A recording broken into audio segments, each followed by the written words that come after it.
Hello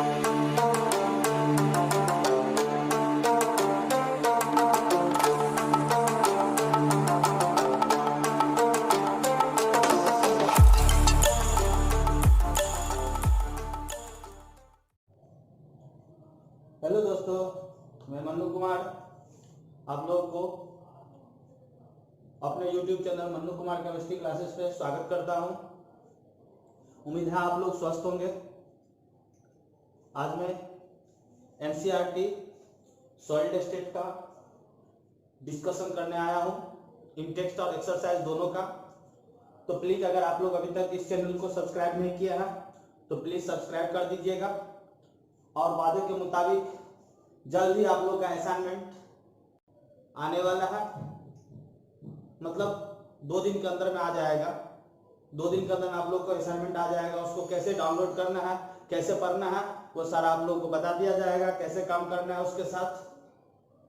तो आज मैं NCERT पहले इंटेक्स्ट डिस्कशन करूंगा, इंटेक्स्ट क्वेश्चन और फिर एक्सरसाइज। ध्यान रहे, इंटेक्स्ट क्वेश्चन और एक्सरसाइज दोनों में जो मैं वीडियो लेक्चर में पढ़ा दिया हूं उसका डिस्कशन नहीं होगा। जो मैं पढ़ा दिया हूं वो आपको वीडियो लेक्चर से कलेक्ट करना है प्रॉब्लम को, और जो मैं नहीं बताया उस तरह का क्वेश्चन अगर आपसे नहीं बना है तो वो मैं बोर्ड पे डिस्कशन करूंगा। ठीक है, तो चलिए हम लोग शुरुआत कर रहे हैं। In text question 1.1, why are solid rigids. Why are solid rigid? Solid rigid क्यों होता है? सॉलिड रिजिड क्यों होता है इसका आंसर दिया हूं, पहले भी बताया था कि it has a strong intermolecular force of attraction and their constituent particles are not free to move but can oscillate about their mean position. That's why solid are rigid. Question है why are solid rigid? Solid rigid क्यों होता है? तो answer में दिया हूं, it has a strong intermolecular force of attraction and their constituent particles कहने का मतलब atom, molecular ion, are not free to move but can oscillate about their mean position. That's why solid are rigid.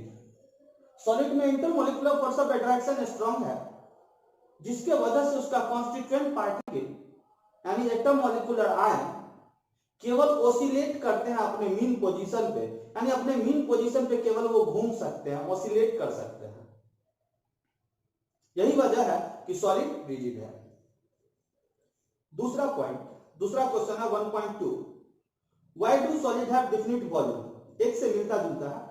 एक में बोला कि solid rigid क्यों होता है और 2 में पूछा why do solid have definite volume. Solid का वॉल्यूम डेफिनिट क्यों होता है? तो ध्यान दीजिए, लिखा हूं solid have definite volume due to a strong intermolecular force of attraction and interparticle distance remain unchanged at a given temperature, due to which solid have definite volume. solid का volume definite क्यों होता है? तो बोला हूं solid have definite volume due to a strong intermolecular force of attraction and interparticle distance. Interparticle distance का मतलब क्या कि डिस्टेंस बिटवीन, इंटरपार्टिकल डिस्टेंस का मतलब distance between constituent particles. Constituent particle का जो डिस्टेंस होगा वो अनचेंज रहेगा एट ए गिवन टेम्परेचर।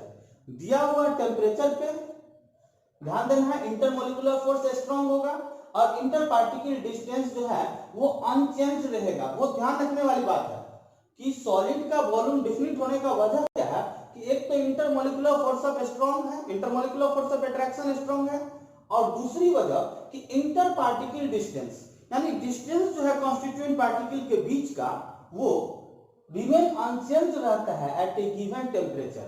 दिया हुआ टेम्परेचर पे वो अनचेंज रहेगा, यानी चेंजिंग नहीं होगा, यानी कांस्टेंट टेम्परेचर पे कांस्टेंट रहेगा।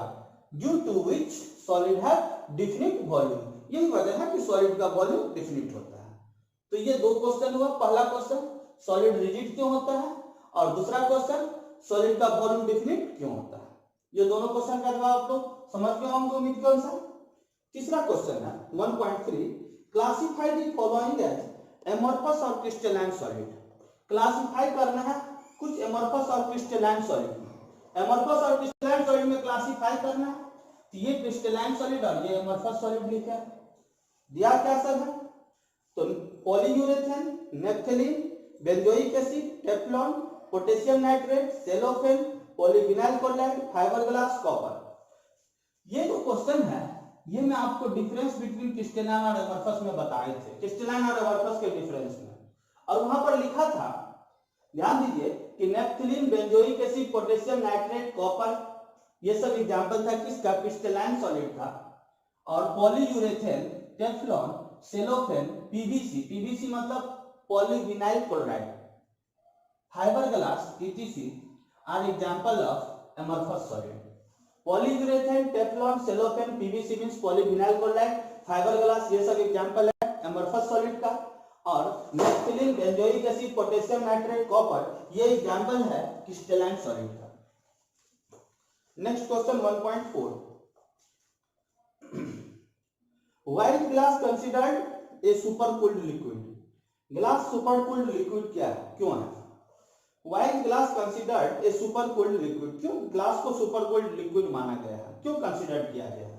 तो लिखा हूं, glass is sometimes called super cooled liquid because it does not form a crystalline structure।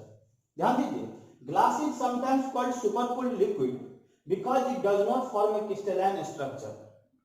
The constituent particles as like atoms, molecules and ions are randomly arranged as like liquid। ध्यान दीजिए, बहुत important point यहाँ पर है। The constituent particles as like atoms, molecules and ions are randomly arranged as like liquid। वो तो constituent particle है glass में, एटम, मॉलिक्यूल, आयन, वो रैंडमली अरेंज है, जैसे तैसे अरेंज है, जैसे लिक्विड में, यानी कह सकते हैं इरेगुलरली अरेंज है। That's why they are called supercooled liquid. यही कारण है कि ग्लास को हम लोग कहते हैं सुपरकूल्ड लिक्विड। ध्यान दीजिए फिर से, ग्लास को सुपरकूल्ड लिक्विड क्यों कहते हैं? The glass is sometimes called supercooled liquid because it does not form a crystalline structure, क्योंकि वो crystalline structure नहीं बनाता है glass।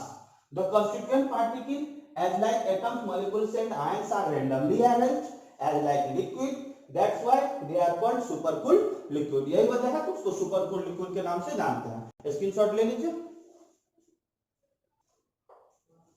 ध्यान दीजिए। 1.5 क्वेश्चन क्या है, 1.5, refractive index of a solid is observed to have the same value along all directions। Comment on the nature of the solid। Would it show cleavage property? Refractive index of a solid is observed to have the same value along all directions। Comment on the nature of the solid। Would it show cleavage property? बोलता है refractive index किसी solid का same value है along all direction। ध्यान दीजिए, refractive index किसी solid का same value है along all direction। अब ये मायने नहीं रखा कि सर रिफ्रैक्टिव इंडेक्स नहीं समझता है, सीधा समझिए कि रिफ्रैक्टिव इंडेक्स कोई भी सॉलिड का था जिसका वैल्यू किसी भी डायरेक्शन में सेम था। याद करिए, किसी भी डायरेक्शन में सेम था, मतलब एमोर्फस सॉलिड की तरफ इशारा दे रहा है कि एमोर्फस सॉलिड आइसोट्रोपिक था। ध्यान दीजिए, क्रिस्टलाइन सॉलिड एनिसोट्रोपिक था। तो बोलता है refractive index of a solid is observed to have the same value along all direction। Comment on the nature of the solid। Would it show cleavage property? बताओ solid का nature क्या है, क्या वो क्लीवेज प्रॉपर्टी शो करेगा? तो लिख दिया हूं, it is isotropic in nature, hence amorphous solid. ध्यान दीजिए, बोल रहा था रिफ्रैक्टिव इंडेक्स किसी सॉलिड का सेम था किसी भी डायरेक्शन में, तो सॉलिड का नेचर क्या है? तो इसका मतलब वो सॉलिड आइसोट्रोपिक इन नेचर है, और आइसोट्रोपिक है इसका मतलब वो एमोर्फस सॉलिड है। अगर उसका रिफ्रैक्टिव इंडेक्स का वैल्यू डायरेक्शन बदलने पर बदल जाता तो निश्चित वो एनिसोट्रोपिक हो जाता। लेकिन ये बोलता है रिफ्रैक्टिव इंडेक्स डायरेक्शन बदलने पर सेम है, चेंज नहीं करता है, अनचेंज है, किसी भी डायरेक्शन में जाने पर सेम मिल रहा है, इसका मतलब आइसोट्रोपिक है। और आइसोट्रोपिक प्रॉपर्टी किसका है?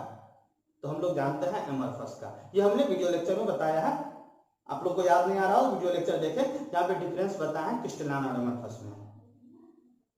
तो बोला हूं it is isotropic in nature, hence amorphous solid. It would not show cleavage property, ये क्लीवेज प्रॉपर्टी को शो नहीं करेगा। It would not show cleavage property, क्योंकि ये जब ये कॉन्स्टिट्यूएंट पार्टी की रेंडमली अरेंजमेंट है तो वो क्लीवेज का प्रॉपर्टी को शो नहीं करेगा। अगर फिक्स रहता तो फिर वो क्लीवेज का प्रॉपर्टी को शो करता। ठीक है, तो 1.5 हो गया। अब नेक्स्ट 1.6 क्वेश्चन क्या है? Classify the following solid in different category based on the nature of intermolecular force operating in them. Classify the following solid in different category based on the nature of intermolecular force operating in them. कुछ solid को classify करना है, different category के हिसाब से कर दो classify, depends on the based on the nature of intermolecular force.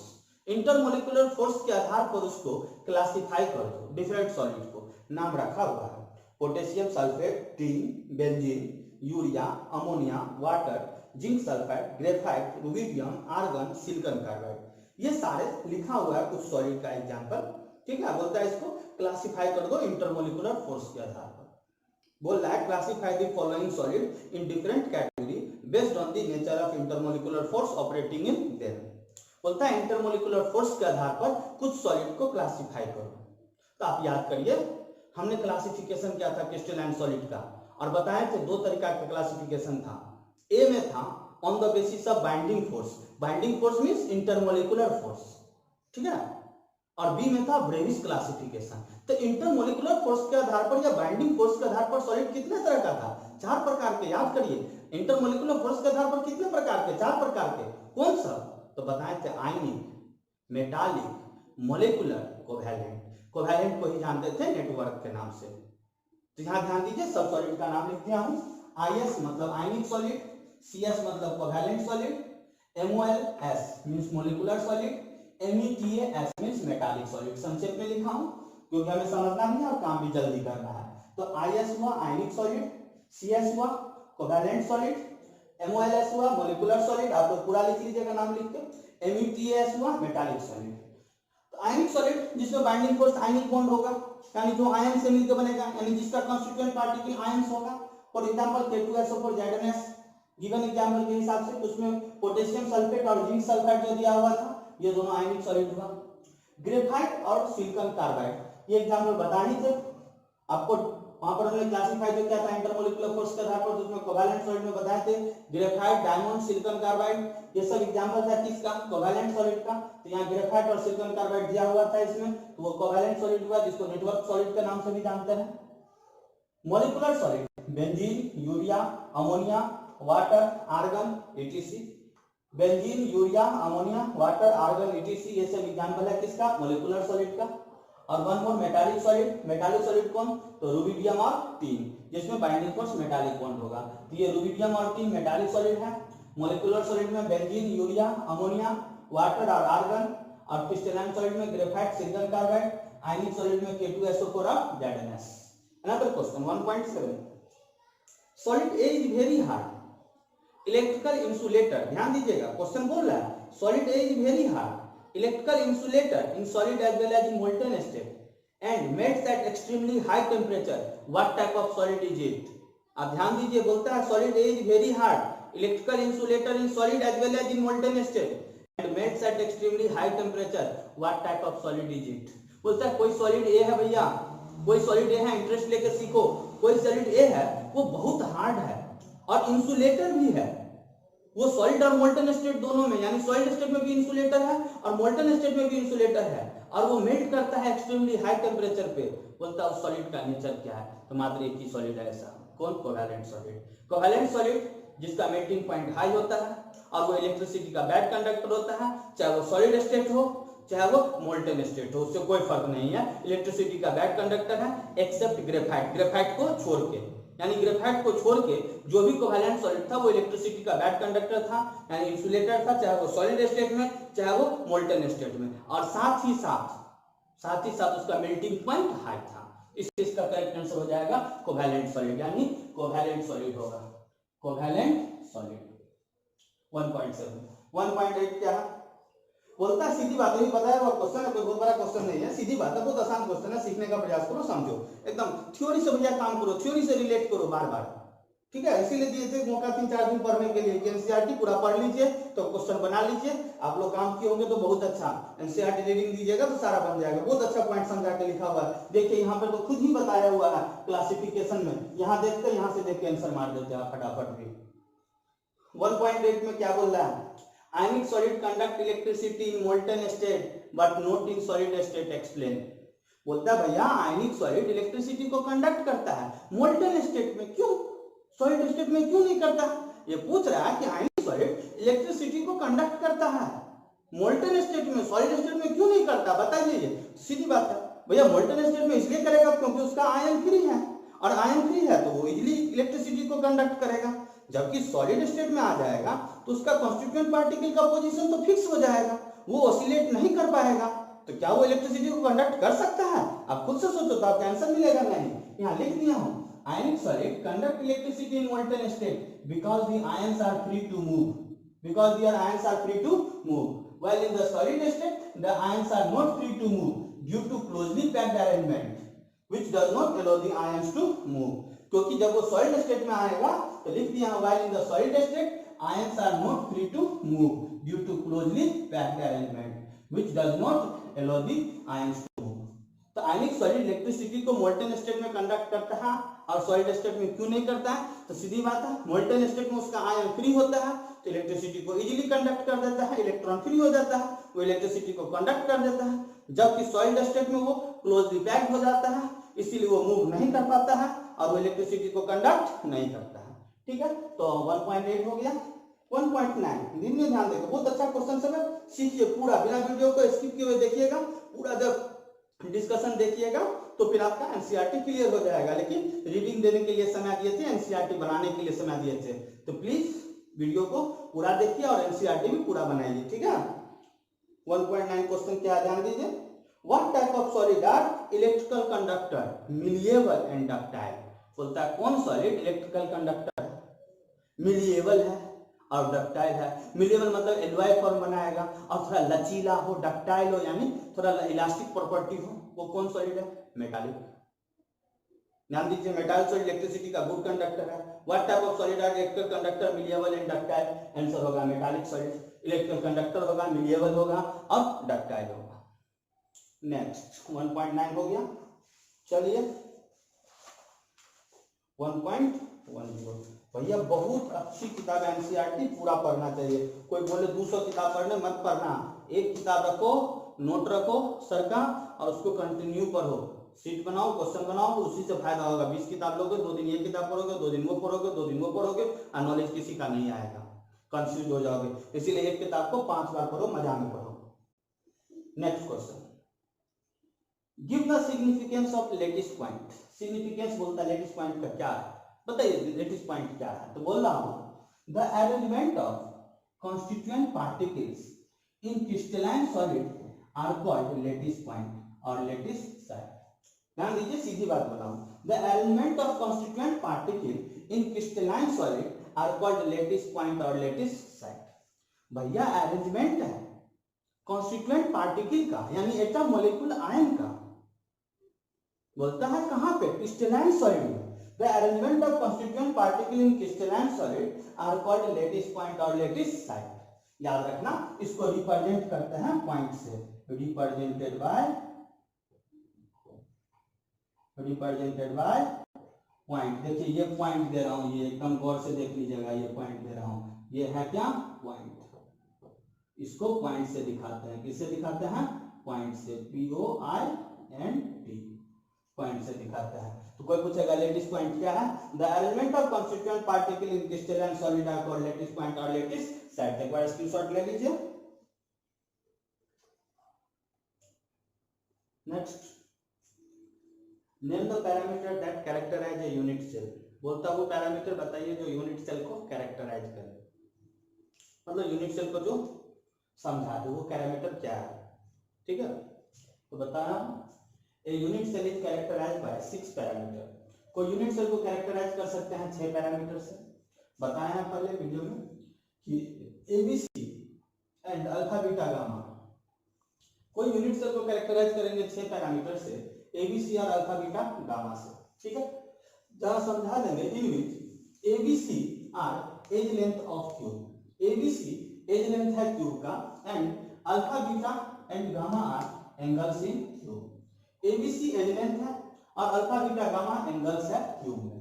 तो ध्यान दीजिए, पहले से बताए हैं वीडियो लेक्चर में, यूनिट सेल जहां डिफाइन किए थे वहां कैरेक्टराइज किए थे, ध्यान दीजिए, एक बार समझ लीजिए।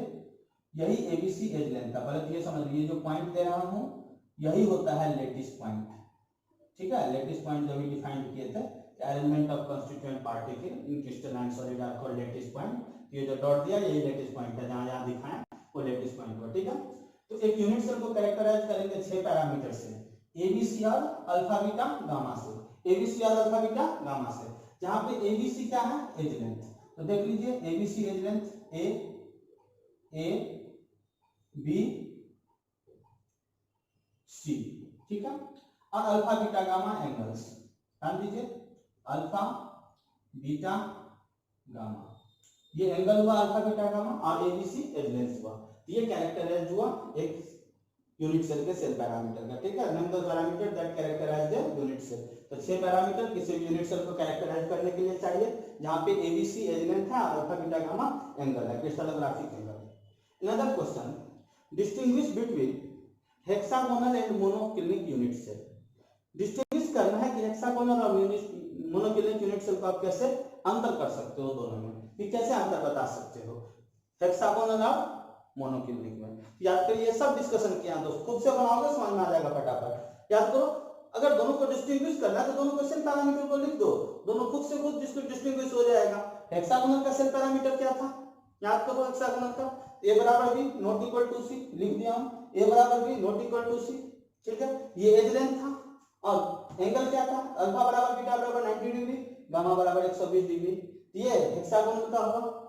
और मोनोक्लिनिक का क्या था बताएं थे, A not equal to B not equal to C, यानी एज लेंथ अनइक्वल होता था, A not B not equal to C और अल्फा बीटा बराबर 90 degree, gamma not equal to 90 degree. यानी याद करिए, हेक्सागोनल और मोनोक्लिनिक को बोला डिस्टिंग्विश करना, तो हेक्सागोनल और मोनोक्लिनिक को डिस्टिंग्विश किए सेल पैरामीटर की मदद से। हेक्सागोनल का सेल पैरामीटर में एज लेंथ A बराबर B not equal to C और एंगल अल्फा बराबर बीटा बराबर 90 डिग्री, गामा बराबर 120 डिग्री। मोनोक्लिनिक का A not equal to B not equal to C, edge length alpha बराबर बीटा बराबर 90 degree, gamma not equal to 90 degree. तो हो गया ये कैरेक्टराइज, यानी डिस्टिंग्विश हो गया। 1.12 में एक क्वेश्चन और है, सॉरी 1.12, ये 12 क्वेश्चन था, 1.12 1.13 लिखा गया था। तो 1.12 में एक क्वेश्चन और है, क्या बोलता है, फेस सेंटर्ड और इंड सेंटर को डिस्टिंग्विश करो। फेस सेंटर्ड और इंड सेंटर को, फेस सेंटर और इंड सेंटर को डिस्टिंग्विश करो, कैसे करोगे। तो सबसे पहले फेस सेंटर्ड को क्या, तो इन FCC constituent particles are present at all 8 corners as well as the center of each all 6 faces। यानी FCC में कॉन्स्टिट्यूएंट पार्टिकल कहां पे होता था, तो ऑल 8 कॉर्नर्स पे और all the 6 face centre, all the 6 face centre में यहां दिखा रहा हूं FCC वाला, ये ध्यान दीजिए, FCC वाला ये 8 कॉर्नर पे 6 फेस पे। पहले से ये सब डिस्कशन किए हैं, एकदम ईमानदारी से वीडियो को देखो, इंटरेस्ट लेके तो मजा आएगा, ठीक है। देखिए 8 कॉर्नर हो गया, तो बोलता है कॉन्स्टिट्यूएंट पार्टिकल प्रेजेंट होगा कहां पे, 8 कॉर्नर पे, as well as the centre of all 6 faces, 6 face पे। देखो एक फेस ऊपर, एक नीचे, एक दाएं, एक बाएं, एक पीछे, एक आगे, हो गया 8 कॉर्नर ऑफ 6 फेस, ठीक। तो ये तो हुआ फेस सेंटर का। अगला बोलता है इंड सेंटर। इंड सेंटर का क्या, तो इंड सेंटर को मैं यहां कर देता हूं, स्क्रीनशॉट ले ले फटाफट। इंड सेंटर क्या, तो इंड सेंटर में लिख दिया हूं, in in-centered unit cell constituent particles are present at 8 corners and at the center of 2 end faces, center of 2 end faces। ध्यान दीजिए, मिटा रहा हूं इधर,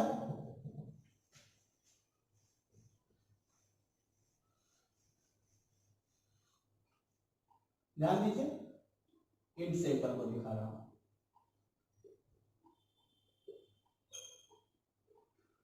ध्यान दीजिए, ये 8 कॉर्नर पे, ध्यान दीजिएगा, ये 8 कॉर्नर पे हुआ और 2 अपोजिट फेस पे, इंड सेट वो इंड फेस बोलो, या इसी को अपोजिट फेस बोलो, बात बराबर हुआ।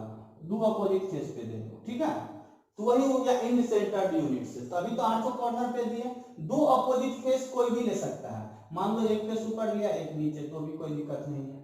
ये नहीं लेना है तुम ये ले लो, ये ले लो, उससे भी कोई दिक्कत नहीं है। ये नहीं लेना है तुम ये ले लो, सब इन सेंटर्ड का कंडीशन है। यानी 8 कॉर्नर पे होगा और दो अपोजिट फेस पे होगा, यानी दो इन फेस पे होगा, कोई दो। तो मान लीजिए मैं इसको दिखा दिया, तो ये हो गया एफसीसी और ये हो गया इन सेंटर्ड, इन सेंटर्ड, ठीक है। तो ये 1.12 का दोनों पार्ट हो गया। अब 1.13 क्या है, ध्यान दीजिए, फटाफट कर देता हूँ, इसको मिटा देता हूँ। 1.13 का डिस्कशन, इसको मिटा के स्क्रीनशॉट ले लीजिएगा फटाफट। 1.13 ध्यान दीजिए क्या question, explain how much portion of an atom located, how much portion of an atom located at corner, ठीक है। सेकंड में body centre of cubic unit cell, बोलता है कितना पोर्शन लोकेट करेगा क्यूब के कॉर्नर पे, किसी भी एटम का कितना पोर्शन लोकेट करेगा क्यूब के कॉर्नर पे और बॉडी के सेंटर पे। तो सीधी बात है, क्वेश्चन नंबर हो गया 1.13, 1.13 का एक का आंसर। तो भैया कॉर्नर पे क्यूब में कितना लोकेट करता है, 1/8 पार्ट, पता है कॉर्नर पे, तो याद रखना कॉर्नर पे, कॉर्नर पे, ठीक है, प्रत्येक कॉर्नर पे 1/8। और बोलता है क्या, body centre of cubic unit cell, तो बॉडी सेंटर पे कंप्लीट 1 पार्ट, कंप्लीट 1 पार्ट, यानी टोटल 1 पार्ट शेयर करेगा, कुछ भी इसमें दूसरे यूनिट सेल के साथ वो शेयर नहीं करेगा। कंप्लीट 1 पार्ट प्रेजेंट रहेगा बॉडी सेंटर पे और कॉर्नर पे 1/8, ठीक है। चलिए अगला क्वेश्चन,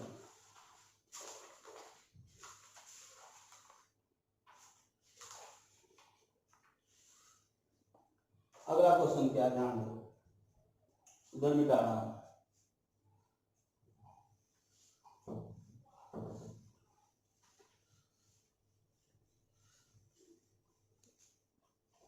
अगला क्वेश्चन 1.15 क्या क्वेश्चन है, जान दो। ए compound for hexagonal close packed structure. 1.14 में what is the 2 dimensional coordination number of A molecule in square close packed layer, what is the 2 dimensional coordination number of A molecule in square close packed layer. 2 dimensional coordination number बताना है, कहां पे, square closed packed layer. चलो 2 dimensional में तुरंत समझा, तुरंत समझाओ 2 डायमेंशनल। देखो ध्यान देकर मेरी तरफ सीख लो, केवल एक एक्सिस पे बात करें, केवल एक एक्सिस पे, ठीक है, तो वो 2 डायमेंशनल हुआ। या तो इस पे चलो या तो इस पे चलो, ठीक है। मान लो मैं इसको एक्स एक्सिस मान लिया और इसको वाई एक्सिस, केवल एक एक्सिस पे चले तो 2 डायमेंशनल, दो पे एक एक्सिस पे चलेंगे तो 1 डायमेंशनल, दो पे चलेंगे तो 2 डायमेंशनल और तीनों एक्सिस पे जाएंगे तो 3 डायमेंशनल। हमें 2 डायमेंशनल कोऑर्डिनेशन नंबर चाहिए, तो पहले 1 डायमेंशनल देख लेते हैं, फिर 2 डायमेंशनल, फिर 3 डायमेंशनल स्क्वायर क्लोज पैक्ड में। देखो 1 डायमेंशनल क्या होगा, 1 डायमेंशनल केवल एक ही एक्सिस पे जाना है, जितना जाना है, जितना। तुम यहाँ मत समझो अंत है, फिर इसके बगल में है, फिर इसके बगल में है, यहाँ मत समझो अंत है, इसके बगल में है, इसके बगल में है। तो किसी भी एक एटम को क्या को टच किया, 2 को, किसी भी एक एटम को क्या को टच करेगा, 2 को। मान लो यही एटम है जिसको क्या को टच करेगा, एगो ये, एगो इसके बगल वाला। यही एटम है इसको क्या को टच करेगा, एगो ये, एगो इसके बगल वाला। तो याद रखेंगे 1 डायमेंशनल कोऑर्डिनेशन नंबर कितना, तो 2 स्क्वायर क्लोज पैक्ड में 1D कोऑर्डिनेशन नंबर 2, केवल एक एक्सिस बढ़ रहा है, जितना दूर बढ़ा के ले जाना ले जाओ। अब 2 डायमेंशनल में दोनों बढ़ेगा, एक्स भी और वाई भी, देखो दोनों बढ़ा रहा हूं, 2 डायमेंशनल, 2 डायमेंशनल देख लो। अब फिर देखो एक एटम को क्या को टच किया, 2 डायमेंशनल में देख लो, एक एटम को क्या को टच किया, 2 डायमेंशनल में देख लो, एक एटम को क्या को टच किया। तो गौर से देखो, कहीं भी उठा के देखो, मान लो मैं इसको उठा रहा हूं, ध्यान देना, ब्लैक मार्कर से दिखा देता हूं। मान लो मैं इसको उठाया, तो 2 डायमेंशनल में देखो एक्स भी देखना है, वाई भी। तो देखो 2 डायमेंशनल में इसको देखो, दोनों बढ़ा है, एक्स भी बढ़ा है और वाई भी बढ़ा है। तो 2 डायमेंशनल में देखना है किसी भी एक एटम को, तो देखो अगर इसी को देखना है तो क्या को टच कर रहा है, 1 2 3 4, डायरेक्ट क्या को टच किया, 4 को। समझ में आ रहा है कि नहीं। अगर मान लो तुम बोलेगा कि सर नहीं हम इसको नहीं देखेंगे, किसी और को देखेंगे, ठीक है, किसी और को देखेंगे तो बोलेगा कि सर हम इसको देखेंगे, इसको, इस साइड वाला को, इसको। तो इसको देखोगे तो थोड़ा सा फिर ध्यान बढ़ाना पड़ेगा। देखो एक ये टच किया, एक ये, तीन को ये टच किया, इसके बगल में तो ये आएगा ना, तो इसको फिर देखो ये भी टच किया, तो टोटल क्या हो गया, 4 गो। तो 2 डायमेंशनल कोऑर्डिनेशन होगा स्क्वायर क्लोज पैक्ड में कितना, 4। 1 डायमेंशनल 2 डायमेंशनल 4, वो 2 डायमेंशनल पूछ रहा था। अब 3 डायमेंशनल भी देख लो।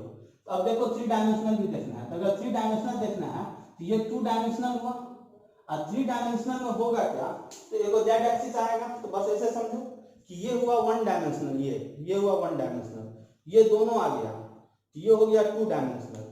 ठीक है, अब देखो 3 डायमेंशनल में लगा रहा हूँ, ध्यान से लगा रहा हूँ, ये हुआ 3 डायमेंशनल। तो 3 डायमेंशनल कुछ इस तरीके से छोटू, कुछ मेरी तरफ है, कुछ तुम्हारी ओर है, इस तरीका से देख लो, इस तरीका से है, इस तरीका से ध्यान देना। ये एक्स था, ये वाई, और ये जेड, ब्लैक वाला मार्कर जेड। इसको मैं ऐसे घुमा के दिखा रहा हूँ जिसे समझ में आ जाए। देखो 3 डायमेंशनल, कुछ मेरे तरफ है, कुछ हमसे दूर है। तो 3 डायमेंशनल में आप बोर्ड पर देखना है, देखो बोर्ड से, यही हुआ तुम्हारा, देख लो, ये एक्स, ये वाई, ये तो हो गया। अब एगो जो आएगा जेड, ऐसे रहेगा, ऐसे रहेगा, तो आधा तो जाएगा बाहर, तो ये ऐसे रहेगा, आधा बाहर गया। तो अब देखो आधा बोर्ड के पीछे से रहेगा, आधा आगे से, यानी इस एटम को एक एटम पीछे से टच करेगा और एगो आगे से, एगो उसके पीछे से टच करेगा और एगो आगे से। तो 3 डायमेंशनल पूछेगा, 3 डायमेंशनल कोऑर्डिनेशन नंबर हो जाएगा 6। 3 डायमेंशनल कितना हो जाएगा, 6, क्योंकि एक बोर्ड के पीछे एक बोर्ड के ऊपर से। 3 डायमेंशनल कोऑर्डिनेशन नंबर 6। जल्दी से स्क्रीनशॉट ले लीजिए। 1.14 क्वेश्चन का ये आंसर था, 1.14 का ये आंसर था, 1.14 का 2 डायमेंशनल कोऑर्डिनेशन नंबर किसी मॉलिक्यूल का। तो हमने तीनों बता दिया, 1D 2D 3D। 1D coordination number 2, 2D coordination number 4 और 3D coordination number square close bracket में 6। यही 3D कोऑर्डिनेशन नंबर बन जाता है सिंपल को भी। ठीक है, चलिए ध्यान दीजिए। 1.15 क्वेश्चन, ए compound form hexagonal close packed structure. कोई कंपाउंड है, वो HCP स्ट्रक्चर बना रहा है, HCP hexagonal close packed structure. What is the total number of white in 0.5 mole of heat. Total white बताना है, टोटल नंबर ऑफ वाइट कितना में, तो 0.5 मोल में, 0.5 मोल में बताना है टोटल वाइट कितना। ठीक है, 0.5 मोल दिया जाए, उसमें टोटल वाइट बताना है कितना होगा। कोई कंपाउंड है, वो HCP स्ट्रक्चर बताना है, बना रहा है, बोलता है what is the total number of white in 0.5 mole of heat. Total white बताना है 0.5 मोल में। तो 0.5 मोल मतलब क्या, हाफ मोल में, हाफ मोल में बताना है वाइट। तो पहले लिख दे नंबर ऑफ वाइट, लिख लो, एटम का है, नंबर ऑफ वाइट लिख लो, नंबर ऑफ वाइट इन 0.5 मोल। तो 0.5 मोल में नंबर ऑफ वाइट निकालना है, तो 0.5 इंटू n है, क्योंकि जब ये मोल दिया है, एटम मॉलिक्यूल आयन वाइट कुछ भी निकालना है, संख्या, एटम मॉलिक्यूल आयन वाइट कुछ भी निकालना है, तो संख्या निकालना बताए हैं कि नंबर ऑफ एटम्स मॉलिक्यूल्स या आयन बराबर लिख देंगे सीधा number of mole into Avogadro number यानी Na, number of mole into Na। क्या, तो number of atom molecules ion बराबर जो भी बोलेगा। ठीक है, तो नंबर ऑफ वाइट निकालना, तो नंबर ऑफ मोल कितना दिया था 0.5, उसको Na से गुना कर दिए, यानी 0.5 Na, यानी नंबर ऑफ वाइट निकल गया 0.5 मोल में। तो 0.5 मोल में वाइट कितना निकला, 0.5 Na, 0.5 Na। जहाँ ध्यान रखिएगा कि n0 या Na बराबर 6.023 गुना 10 के पावर 23, 6.023 गुना 10 के पावर 23, ये ध्यान रखना है। ठीक है, n0 या Na का वैल्यू होगा। तो नंबर ऑफ वाइट 0.5 मोल में 0.5 Na, चाहे तो Na का वैल्यू दे सकते हैं, ये वैल्यू दे सकते हैं, उससे कोई दिक्कत नहीं है। अब ये आगे बोला 0.5 मोल में तो निकाल लिए कितना वाइट होगा, लेकिन आगे बोलता है कि how many of these are tetrahedral void, इसमें कितना टेट्राहेड्रल वाइट है, सो बताने के लिए। तो हमने जानता है कि HCP में टेट्राहेड्रल वाइट बताना है। तो ध्यान दीजिए, नंबर ऑफ TB और नंबर ऑफ OB निकालना सिखाए थे। TB के लिए बोले थे 2 into number of atom, number of atom. ठीक है, ध्यान दो। और यहाँ पर बताए थे 1 इंटू नंबर ऑफ एटम। तो ये टेट्राहेड्रल के लिए, ये ऑक्टाहेड्रल के लिए। तो यहाँ ध्यान दीजिए, नंबर ऑफ ऑक्टाहेड्रल वाइट, तो ऑक्टाहेड्रल में क्या लिखेंगे 1 इंटू नंबर ऑफ वॉइड लिख देंगे, तो 1 इंटू नंबर ऑफ वॉइड कितना है 0.5 Na, यानी नंबर ऑफ ऑक्टाहेड्रल वॉइड कितना 0.5 Na। फिर से देखिए नंबर ऑफ ऑक्टाहेड्रल वॉइड का संख्या एक एटम पे कितना होगा 1, तो 1 इंटू टोटल वॉइड कितना है 0.5 Na, यानी टोटल ऑक्टाहेड्रल वॉइड हुआ 0.5 Na। टोटल टेट्राहेड्रल वॉइड, तो 2 इंटू नंबर ऑफ एटम बोलो नंबर ऑफ वॉइड बोलो, तो 2 इंटू नंबर ऑफ वॉइड कितना 0.5 Na, 2 इंटू 0.5 Na, यानी 2 इंटू 0.5 Na मतलब क्या हो गया ये Na हो गया, क्योंकि 0.5 को 1/2 तो लिख सकते हैं, 0.5 को 1/2 लिख सकते हैं, तो 1/2 से ये 2 कट गया, बच गया Na। अगर टोटल वॉइड कैलकुलेट करना है तो ऑक्टाहेड्रल और टेट्राहेड्रल दोनों का जोड़ देंगे। आपकी किताब में पूछ रहा है केवल टेट्राहेड्रल वॉइड, आंसर होगा Na, ठीक है। एक तो पूछा टोटल वॉइड बताना है तो 0.5 Na, और टोटल टेट्राहेड्रल वॉइड तो Na हुआ।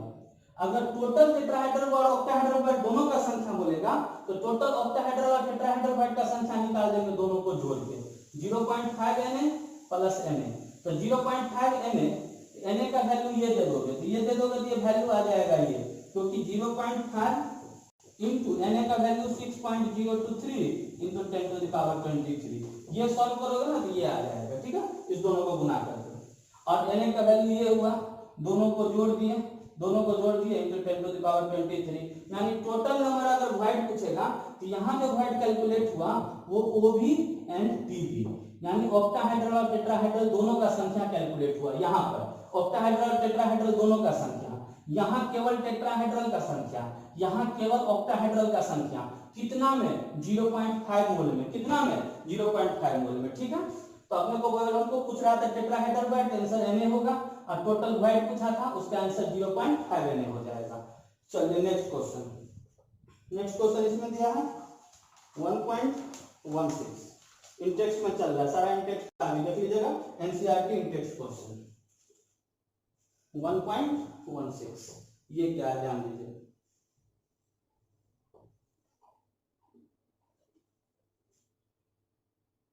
A compound is formed by two element M and N.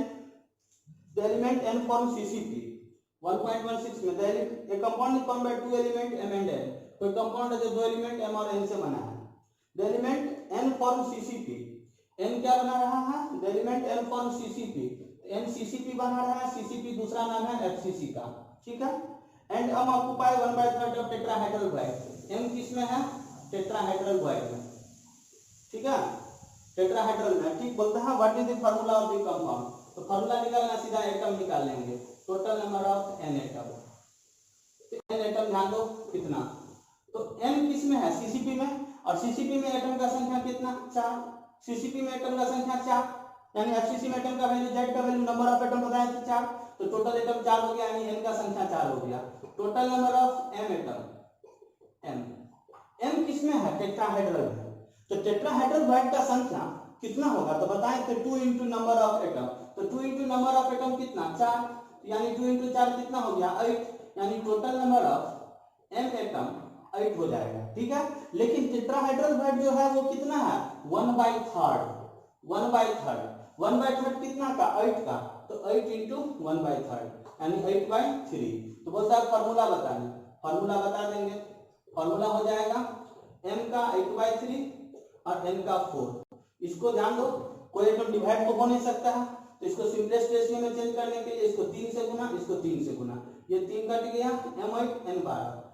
ध्यान दो 4 कॉमन ले लेंगे, तो 4 अगर यहाँ कॉमन ले लोगे तो देख लो 4 दूनी 8, 4 तिया 12, M2 N3 बोलना या N3 M2 हो गया। ये क्वेश्चन शायद पहले भी वीडियो में डिस्कशन किया है, तो डिस्कशन वाला क्वेश्चन सब नहीं बताते रहेंगे, स्क्रीनशॉट ले लीजिए। चलिए इसको मिटा रहा हूं, अगला क्वेश्चन 1.16 हो गया।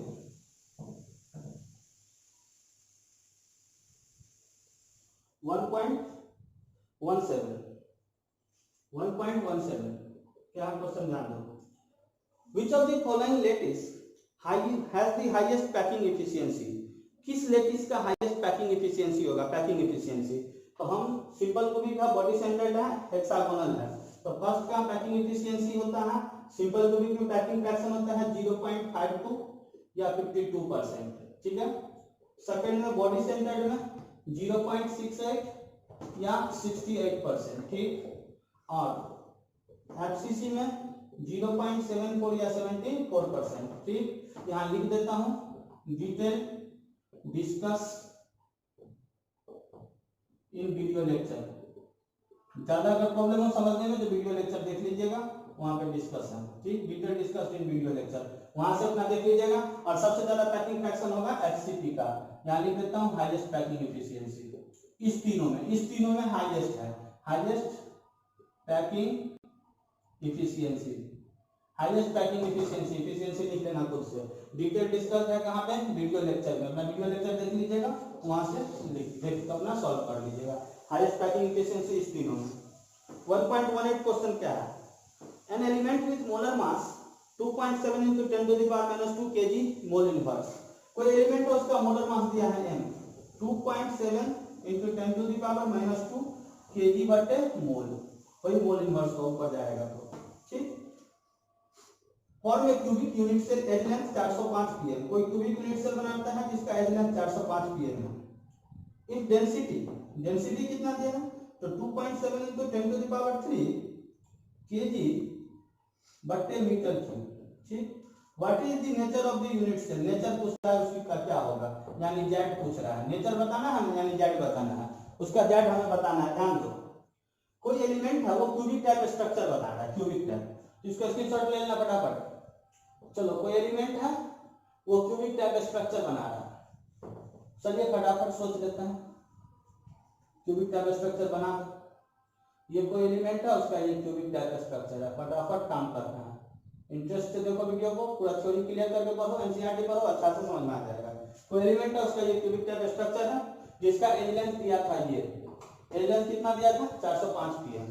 ठीक, डेंसिटी दिया हुआ था इस क्यूबिक टाइप लेटिस का 2.7 into 10 to the power 3, molar mass दिया हुआ था 2.7 into 10 to the power -2। अब बोल रहा था भैया जेड बताने के लिए नेचर क्या होगा उस यूनिट सेल का, इस यूनिट सेल का नेचर क्या होगा। तो अगर जेड का मान 1 आया तो नेचर हो गया सिंपल क्यूबिक, जेड का मान 2 आया तो नेचर हो गया बीसीसी, और जेड का मान 4 हुआ तो एफसीसी। जेड निकालना है, फटाफट हम लोग जेड निकाल लेंगे। कैसे, तो ध्यान दो, बी बराबर जेड गुना एम बटे M not into A cube gram पर सेंटीमीटर क्यूब। लेकिन बहुत इंटरेस्टिंग क्वेश्चन है, देखो यहाँ यूनिट का खेला है, ये भी मोलर मास केजी में है और डेंसिटी भी केजी में है, इसीलिए केजी में है तो लिखा है डेंसिटी का यूनिट केजी पर मीटर क्यूब, ये ध्यान रखिएगा। ठीक है, आपको केजी पर मीटर क्यूब दिया है, इसी डेंसिटी को केजी पर मीटर में लिख देंगे, जेड इंटू एम बटे M not into A cube KG बटे मीटर क्यूब, क्योंकि डेंसिटी का यूनिट ध्यान दो ग्राम पर सीसी भी होता है और केजी पर मीटर क्यूब भी होता है, बताए हैं, ग्राम पर लीटर भी होता है, इस बात से कंफ्यूजन नहीं होना है। ठीक है, तो ग्राम पर सीसी बोलो या ग्राम पर सेंटीमीटर क्यूब बोलो, इस सब से कोई दिक्कत नहीं है, ये सब यूनिट है डेंसिटी का, पहले वीडियो लेक्चर में बताया हुआ है ये सब बात, इसमें गलती नहीं होनी चाहिए। चलिए, तो यहाँ केजी पर मीटर क्यूब में देखेंगे जेड निकालना है, तो जेड बराबर डी गुना एन नॉट गुना ए क्यूब बटे एम। ठीक, तो जेड बराबर भैया डेंसिटी कितना दिया फटाफट देखो, 2.7 into 10 to the power 3 KG पर metre cube into N not का वैल्यू 6.023 गुना 10 के पावर 23। क्लियर, इंटू ध्यान दीजिए एज लेंथ पिकोमीटर है, इसको मीटर में बदल देता है, कैसे, तो 405 गुना 10 के पावर -12 मीटर। ध्यान देना, यहाँ साइड में बता देता हूँ, 1 पिकोमीटर बराबर 10 के पावर -12 मीटर, 1 पिकोमीटर में, तो 405 पिकोमीटर में 405 गुना 10 के पावर -12 मीटर, तो ये लिख देंगे 405 गुना 10 के पावर -12 मीटर का होल क्यूब बटे एम एटॉमिक मास है यानी molar mass 2.7 into 10 to the power -2 KG बटे मोल। ठीक, ध्यान देना, ये केजी से केजी कैंसिल हो गया, ये और भी आपको हट जाएगा, ये मोल जो रहेगा तो यहाँ मोल इनवर्स रहेगा, ये कट जाएगा, ये मोल इनवर्स हट जाएगा, आपको ये मीटर क्यूब से ये मीटर क्यूब हट जाएगा, तो जेड बराबर 2.7 into 10 to the power 3 into 6.023 into 10 to the power 23 into 405 का whole cube into 10 to the power -36 बटे 2.7, इसको सॉल्व करिएगा तो जेड बराबर 4 आ जाएगा। यानी उसका नेचर हो जाएगा FCC टाइप। Z बराबर 4 आ जाएगा तो उसका नेचर हो जाएगा FCC टाइप। इसको सॉल्व कर लीजिएगा। 2.7 × 10⁻⁻² है, ठीक है। इसको सॉल्व कर लीजिएगा, इसका Z का वैल्यू 4 आएगा, ये कट जाएगा 2.7 कटिए जाएगा। इस सब को देखिएगा सॉल्व करके तो Z का वैल्यू 4 आ जाएगा। Z का वैल्यू 4 आएगा यानी नेचर हो जाएगा FCC टाइप, नेचर हो जाएगा FCC type. 1.19 What type of defect can arise when a solid is heated? बोलता what type of defect can arise when a solid is heated? Which physical property is affected by heat and in what way? बोलता है what type of defect can arise when a solid is heated? किस तरह का defect arise होगा जब किसी solid को heat करेंगे, और which physical property is affected by it? कौन फिजिकल प्रॉपर्टी इफेक्ट होगा इससे? तो बोला हूं on heating a solid vacancy defect is produced. जब किसी सॉलिड को हीट करेंगे तो वैकेंसी डिफेक्ट प्रोड्यूस्ड होगा इन द क्रिस्टल। जब किसी सॉलिड को हीट करेंगे तो वैकेंसी डिफेक्ट प्रोड्यूस होगा क्रिस्टल में। This is because on heating some lattice site become vacant. This is because on heating some lattice site becomes vacant, क्योंकि heat करने पर कुछ लेटिस का साइट जो था वो वैकेंट हो जाता था। बताए थे इन खाली जगह हो जाता था, लेटिस साइट वैकेंट हो जाता था वैकेंसी डिफेक्ट में। और बताए थे due to this defect density of the crystal decreases. इस डिफेक्ट के कारण डेंसिटी जो है वो क्रिस्टल का डिक्रीज करेगा। अगर ज्यादा देखना हो तो वीडियो लेक्चर देख लीजिएगा, to see video lecture, video lecture देख लीजिएगा। बताए थे कि किसी सॉलिड को हीट करेंगे तो वैकेंसी डिफेक्ट क्रिएट होगा। वैकेंसी डिफेक्ट क्रिएट होने से वो साइड जो है वो वैकेंट हो जाता है, जिसके वजह से उसका फिजिकल प्रॉपर्टी में यानी डेंसिटी जो है वो डिक्रीज करेगा फिजिकल प्रॉपर्टी। ठीक है, डिटेल डिस्कशन इसका वीडियो लेक्चर में हुआ है। वीडियो लेक्चर को अच्छा से देख लीजिए, रेडी कर लीजिए। इसीलिए बोले थे वीडियो लेक्चर जब अच्छा से देखिएगा तभी क्वेश्चन बनेगा। आप लोग देखते नहीं होंगे, बात समझते नहीं है, इसीलिए अच्छा से वीडियो लेक्चर देखिए, फिर यहाँ पर भी डिस्कशन करिए, तब मजा आएगा। ठीक है, एनसीईआरटी को तो अच्छा से पढ़िए और इंटरेस्टेड लगेगा, मजा आएगा। पढ़ाई में मजा लेना चाहिए, इंटरेस्ट से पढ़ना चाहिए। जैसे 1.20 question, what type of stoichiometric defect is shown by, what type of stoichiometric defect is shown by ZNS AGBR। ZNS और AGBR किस तरह का स्टोइचोमेट्रिक डिफेक्ट शो करेगा? तो ZNS फ्रेंकेल डिफेक्ट को शो करेगा, क्योंकि फ्रेंकेल डिफेक्ट ऐसे कंपाउंड के द्वारा शो किया जाता था जहां पे साइज ऑफ कैटायन लार्ज हो, तो ZNS था फ्रेंकेल डिफेक्ट में। और AGBR बताएं तो सिंगल एग्जांपल है जो स्कॉची और फ्रेंकेल दोनों को शो करता है। तो सेकंड था AGBR कि ZNS और AGBR किस तरह का स्टोइचोमेट्रिक डिफेक्ट को शो करेगा? तो ZNS फ्रेंकेल डिफेक्ट को, ठीक है, 1.20 का एक का, और 2 में AGBR show both Frenkel and Schottky defect, यानी सिल्वर ब्रोमाइड फ्रेंकेल और स्कॉची डिफेक्ट दोनों को शो करेगा। और जिंक ब्लेंड्स जो है यानी ZNS जिंक सल्फाइड यानी जिंक ब्लेंड्स वो फ्रेंकेल डिफेक्ट को शो करेगा। ओके, अच्छा से वीडियो को देखिएगा, वीडियो लेक्चर में देखिएगा, ये बात बताए हैं कहाँ पे, तो ये बताए हैं आपको स्टोइचोमेट्रिक पॉइंट डिफेक्ट जो बताया है वहां पर स्कॉची और फ्रेंकेल डिफेक्ट बताया है, तो उसमें ये बात का डिस्कशन हुआ है वीडियो लेक्चर में। 1.21 ये क्या है? Explain how vacancies are introduced in an ionic solid. Explain how vacancy are introduced in an ionic solid when a cation of higher valency is added as an impurity in it. कैसे vacancy introduced किया जाएगा ionic solid में जब cation higher valency का add करेंगे? तो बोलता है कैसे, बोलता है explain how vacancy are introduced in an ionic solid. किसी आयनिक सॉलिड में वैकेंसी कैसे इंट्रोड्यूस करेंगे? When a cation of higher valency is added, जब कोई कैटायन हायर वैलेंसी का ऐड करेंगे तब कैसे वैकेंसी इंट्रोड्यूस करेंगे? तो लिखा हूं when a cation of higher valency is added as an impurity in an ionic crystal या ionic solid, some of the site of the original cation of higher valency. When a cation of higher valency is added as an impurity in an ionic solid, some of the site of the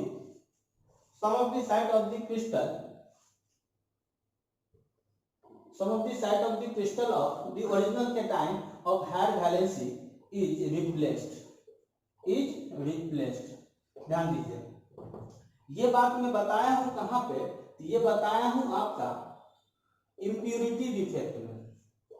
impurity defect में बताए थे कि when a cation of higher valency is added as an impurity in an ionic solid, some of the site of the crystal of the original cation of higher valency, original cation of higher valency is replaced के जगह पर is added, is added। ध्यान दीजिए, मैंने बताया था इस तरह का एग्जांपल लेके,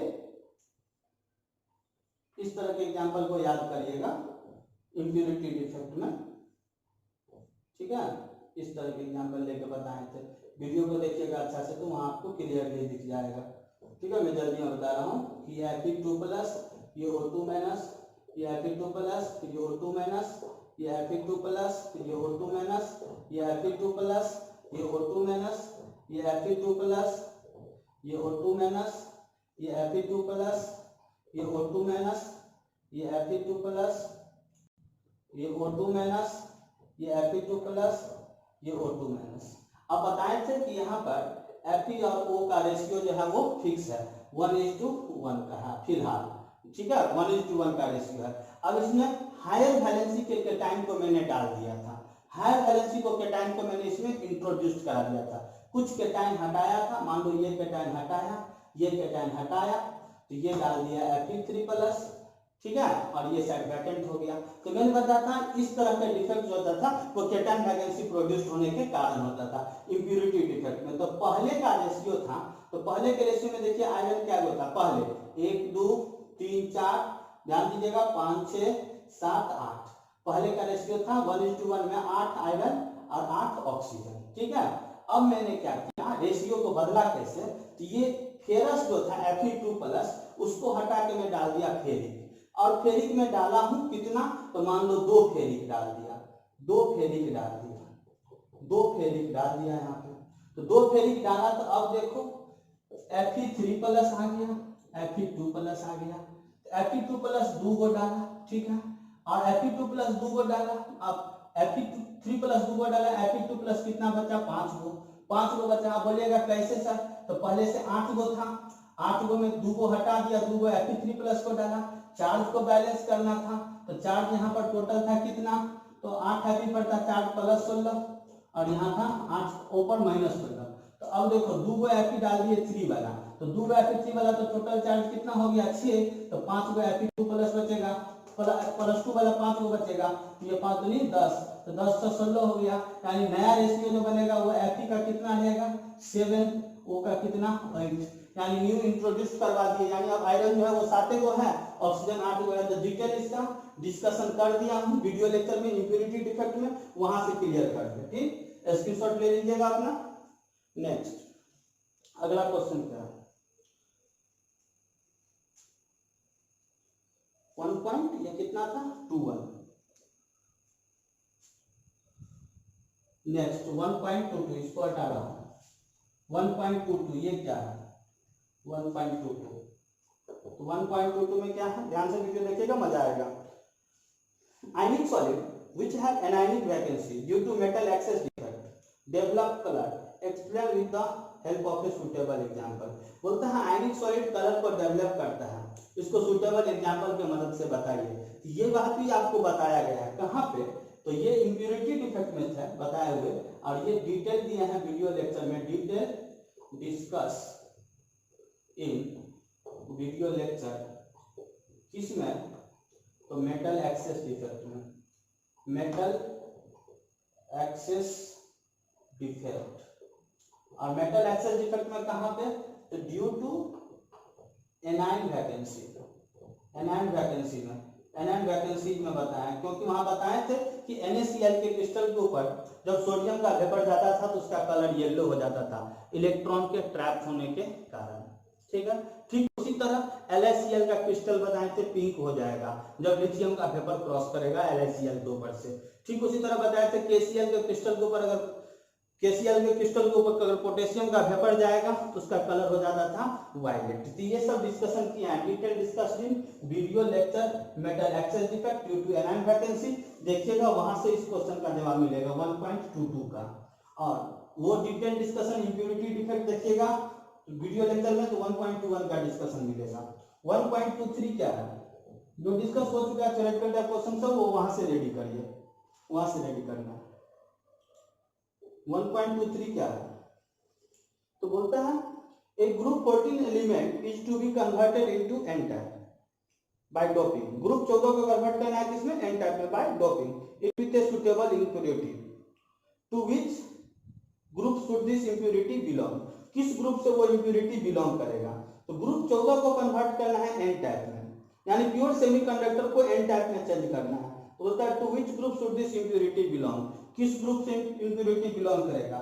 तो ग्रुप 14 को n type में चेंज करना है। ग्रुप 14 का मान लो कोई ले लो, सिलिकॉन है, कुछ भी है, जर्मेनियम, सिलिकॉन जर्मेनियम कुछ भी प्योर सेमीकंडक्टर है ये, इसको चेंज करना है हमको n टाइप में। तो अगर n टाइप में चेंज करना है तो बताए थे कि 4A का मिक्सिंग करा दो, किससे? 5A से। 4A का मिक्सिंग अगर 5A से हो जाएगा डोपिंग तो वो बना देगा n टाइप, अगर 4A का डोपिंग हो जाएगा 3A से तो हो जाएगा p टाइप। तो इसको n टाइप में चेंज करना था प्योर सेमीकंडक्टर को, तो इसको n टाइप में चेंज करने से 5A से मिक्सिंग करा दो, और 5A में किसी से करा दो?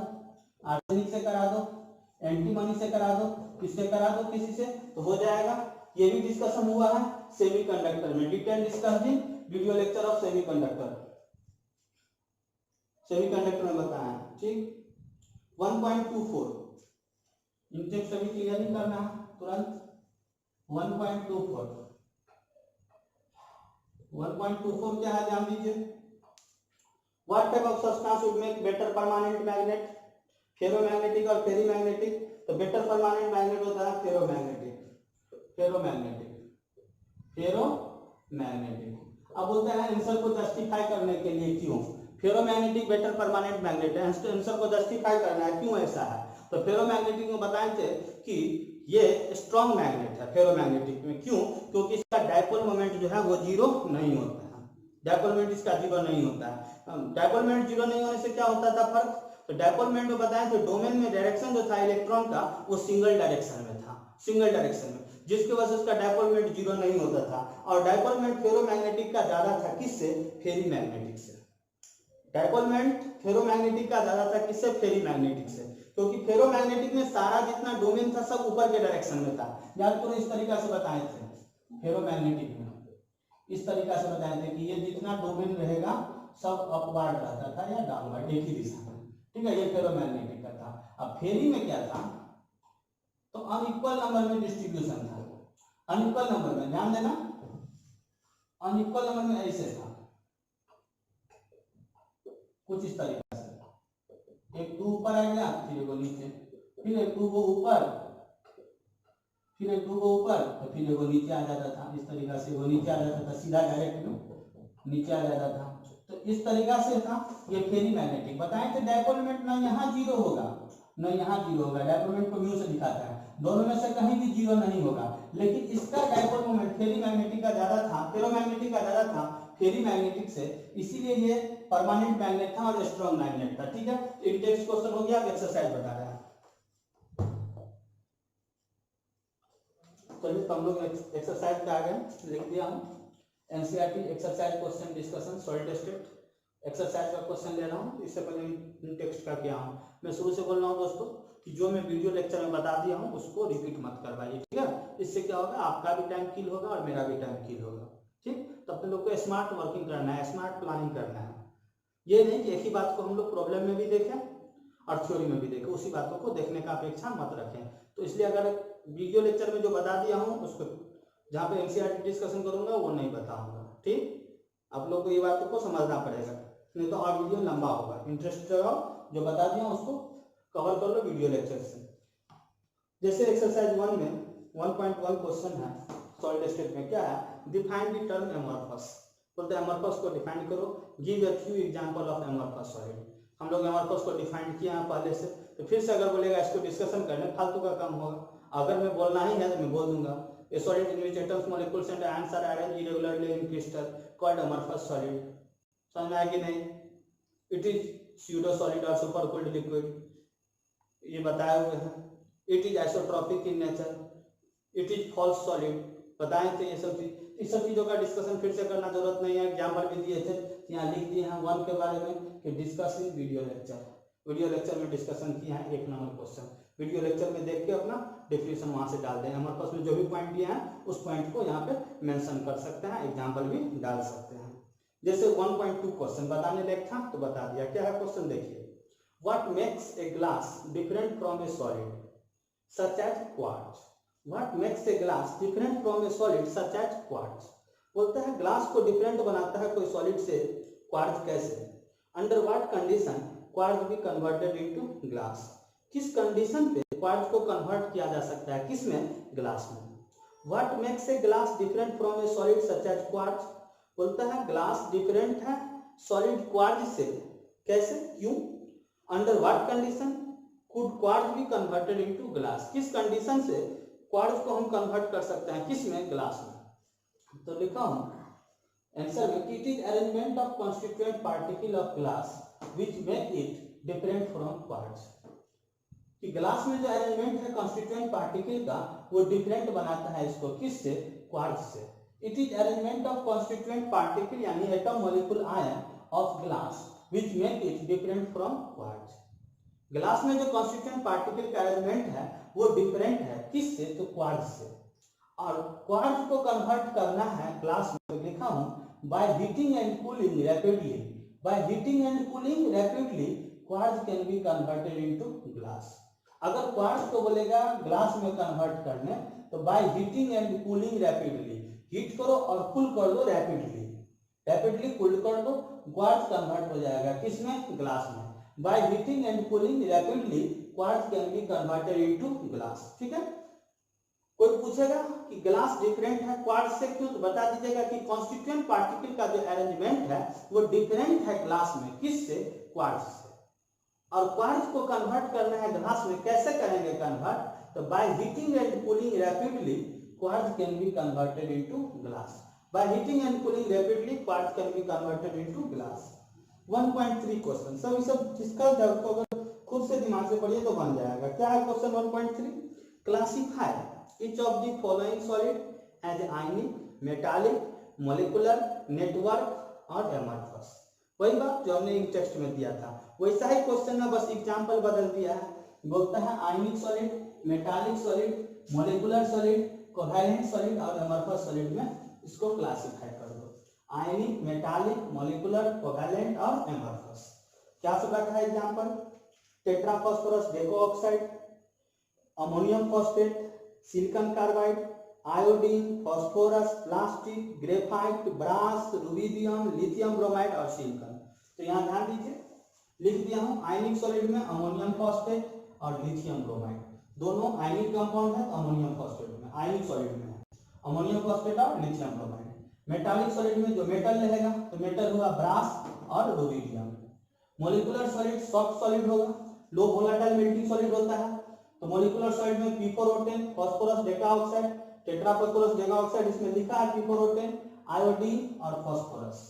कोवैलेंट सॉलिड यानी network solid, graphite, silicon carbide और सिलिकॉन, ग्रेफाइट, सिलिकॉन कार्बाइड और सिलिकॉन कोवैलेंट सॉलिड है। और एमरफस सॉलिड कौन, तो प्लास्टिक। ये पहले से ये सब एग्जांपल हमने दिया हुआ है, बुक में आपका वीडियो लेक्चर में प्रेजेंट है ऑलरेडी। ठीक है, चलिए अगला देखिए 4 नंबर। 4 नंबर क्वेश्चन है what is meant by the term coordination number.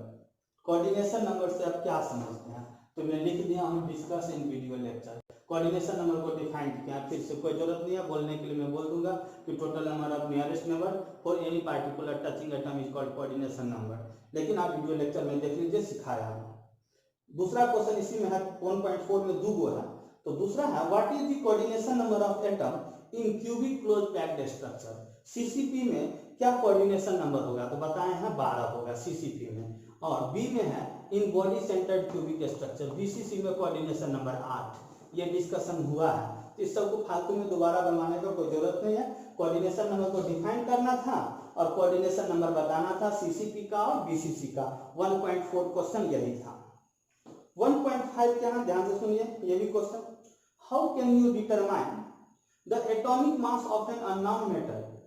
How can you determine the atomic mass of an unknown metal if you know the density and the dimension of the unit cell. बोलता है atomic मास कैसे determine करोगे कोई unknown metal का, अगर उसका density पता हो तो ये सब चीज बताए हैं वीडियो लेक्चर में कि डेंसिटी डिराइव करना सीखा है। और डेंसिटी पता होगा तो एटॉमिक मास निकालना, तो कौन सा बराबर था डिस्कस है वीडियो लेक्चर में। मैं यहाँ हिंट दे देता हूँ डेंसिटी का फॉर्मूला Z इंटू एम बटे N not into A cube gram पर सेंटीमीटर क्यूब। आपको m निकालना है, एटॉमिक मास m, तो m बराबर सीधा बोल दीजिएगा b into N not into A cube बटे z। इसके द्वारा m निकल जाएगा। तो डेंसिटी निकालने के लिए कैसे डिराइव किया फॉर्मूला वो वीडियो लेक्चर में है, तो डेंसिटी का ये फॉर्मूला यहाँ तक निकाल लीजिएगा, m बराबर लिख दीजिएगा, तो d गुना एन नॉट गुना ए क्यूब बटे z। ये वीडियो लेक्चर में डिराइव किया गया है, इसके लिए फिर से अपेक्षा न रखें। 1.6 क्वेश्चन ये क्या है जान लीजिए। Stability of a crystal is reflected in the magnitude of its melting point. Comment. ध्यान दीजिए, stability of a crystal is reflected in the magnitude of its melting point. comment करना है कि कोई क्रिस्टल के स्टेबिलिटी को मेल्टिंग पॉइंट से कैसे इफेक्ट किया जा सकता है, कैसे इफेक्ट किया जा सकता है, कमेंट करिए। ठीक है। Collect melting point of solid water, ethyl alcohol, diethyl ether and methane from A data book. एक डाटा बुक से, ऑर्गेनिक केमिस्ट्री में ये डाटा बुक में दिया हुआ है कि solid water, ethyl alcohol, diethyl ether, methane सबका मेल्टिंग पॉइंट दिया हुआ है, और पीछे में भी दिया है बहुत सारे सब्सटेंस का मेल्टिंग पॉइंट। वहां से आप लोग देख सकते हैं, एनसीईआरटी में मेल्टिंग पॉइंट दिया हुआ है सबका, तो वहां सब एनसीईआरटी का मेल्टिंग पॉइंट पीछे से उल्टा लोगे, वहां से मिल जाएगा सबका। तो बोलता है स्टेबिलिटी किसी क्रिस्टल का कैसे इफेक्ट किया जा सकता है, उसको कमेंट करना है। किस किस का, तो कलेक्ट करना है मेल्टिंग पॉइंट सॉलिड वाटर का, इथाइल अल्कोहल का, डाइइथाइल ईथर का और मीथेन का डाटा बुक से। और what can you say about the intermolecular force between these molecule, इस मॉलिक्यूल में कैसा इंटरमोलिकुलर फोर्स है।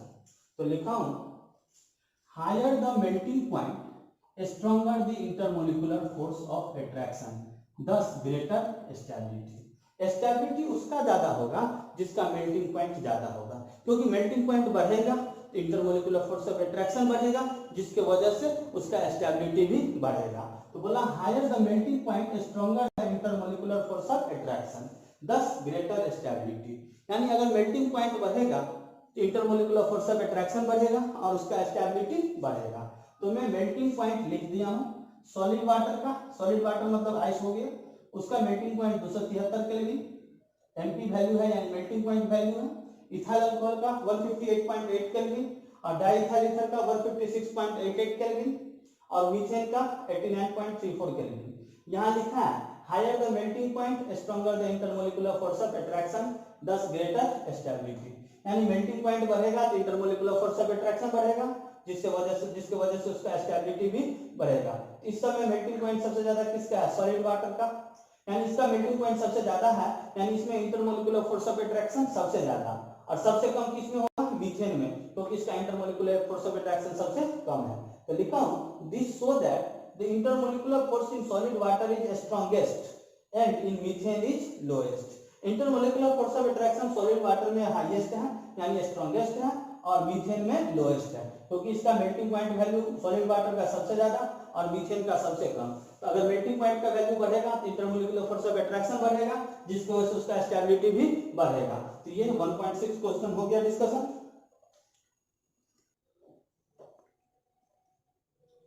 7 नंबर क्वेश्चन, 7 नंबर में है, how will you distinguish between the following pair of term. कोई डिस्टिंग्विश करना कुछ टर्म है, हेक्सागोनल क्लोज पैकिंग और क्यूबिक क्लोज पैकिंग सीसीपी में। तो डिस्कशन हुआ है वीडियो लेक्चर में, उसको डिस्कशन में देख लीजिएगा। हेक्सागोनल हुआ एचसीपी और क्यूबिक क्लोज पैकिंग हुआ एफसीसी। सीसीपी और एफसीसी में क्या अंतर है, तो पहले तो एज लेंथ में अंतर है। एचसीपी का एज लेंथ हुआ ए बराबर B not equal to C, alpha बराबर बीटा बराबर 90 डिग्री, गामा बराबर 120 डिग्री। और सीसीपी में हुआ यानी क्यूबिक क्लोज पैकिंग, वो हुआ क्यूबिक का सेल पैरामीटर हुआ ए बराबर बी बराबर सी, अल्फा बराबर बीटा बराबर गामा बराबर 90 डिग्री, ये दीजिएगा और उसमें डे दिखा दीजिएगा। डिस्टिंग्विश कैसे कर लीजिएगा, तो सीसीपी में एटम होता था कॉर्नर पे और फेस पे, एचसीपी में होगा हेक्सागोनल के प्रत्येक कॉर्नर पे, प्रत्येक फेस पे, और 3 एटम 2 लेयर के बीच में सैंडविच होता है। इस तरीका से थ्योरेटिकल है, उसको देख लीजिएगा वीडियो लेक्चर में, बना लीजिएगा। 1.7 में 1 का यानी 7.7 का 1 का 1.7 का 1 नंबर क्वेश्चन, 1.7 का 1 नंबर।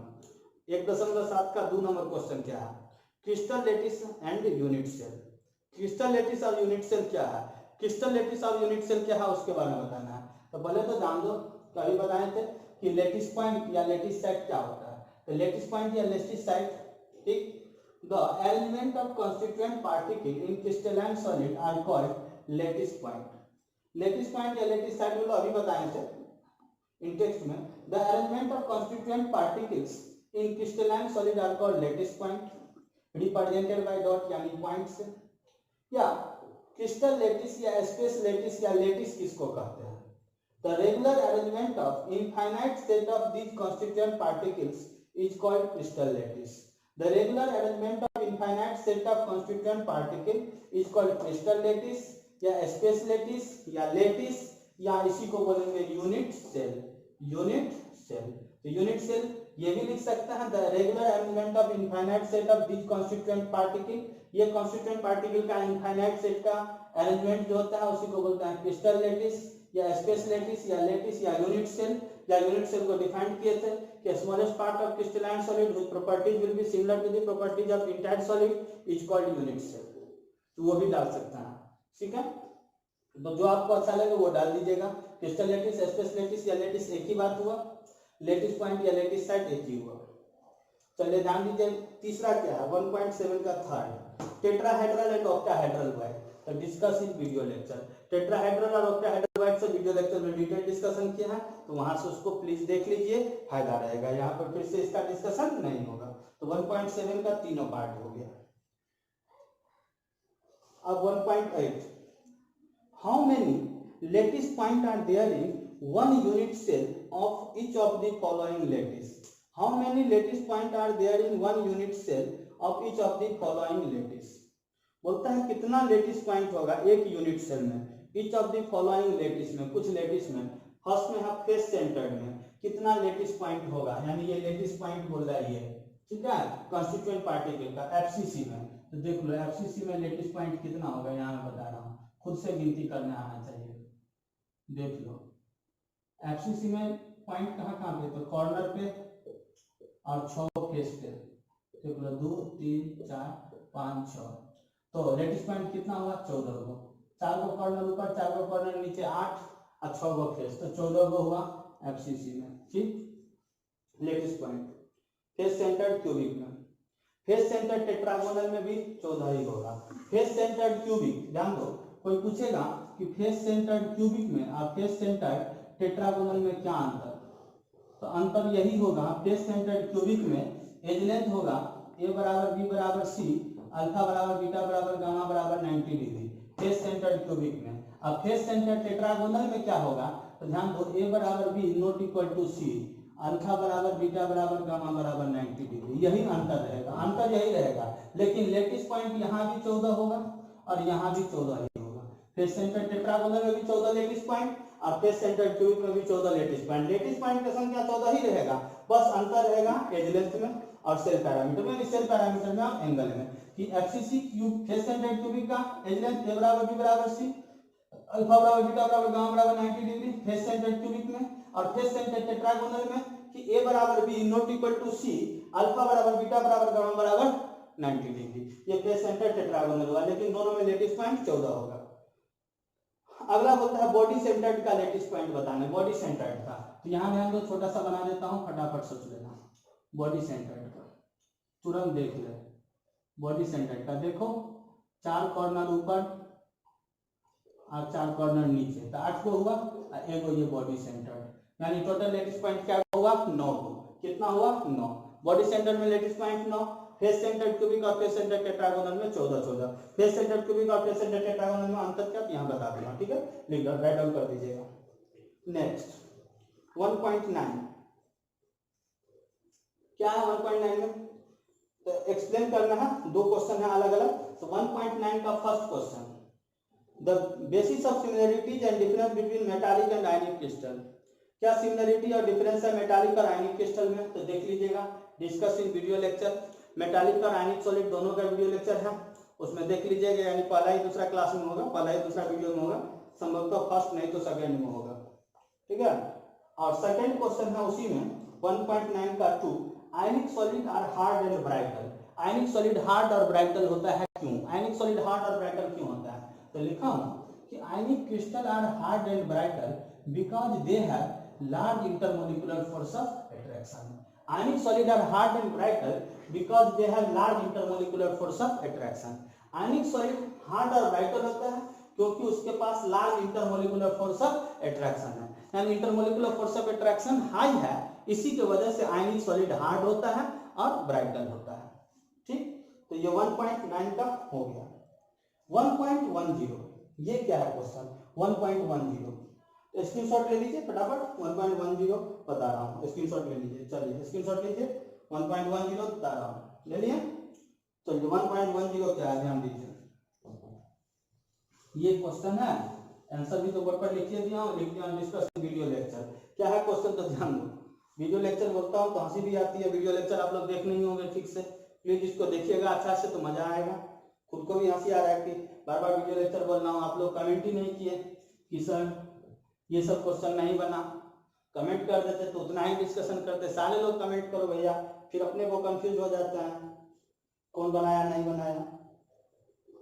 तो क्या है इसमें 1.10 में कि calculate the efficiency of packing in case of metal crystal, यानी पैकिंग इफिशियंसी कैलकुलेट करना है मेटल क्रिस्टल में। पैकिंग फ्रैक्शन, पैकिंग इफिशियंसी मतलब packing fraction. Simple cubic, body centred, face centred. Simple cubic, body centred और face centred. तो simple cubic में packing efficiency 52.4%, 52%, sorry 52%, और BCC में 68%, एफसीसी में 74%, या एक में तो 0.52 सिंपल क्यूबिक में, 0.68 बीसीसी में और 0.74 एफसीसी में। यानी पैकिंग इफिशियंसी बता दिया हूं, सिंपल क्यूबिक में 52% या 0.52, बीसीसी में 68% या 0.68 और एफसीसी में 0.74 या 74%। ये डिस्कस है वीडियो लेक्चर में, वहां से आपको कलेक्ट कर लेना है वीडियो को, कॉपी में राइट डाउन किया होगा तो वहां से आपको मिल जाएगा। 1.11 क्वेश्चन क्या है, ये डिस्कशन कर रहा हूं। 1.11 इधर मिटा रहा हूं।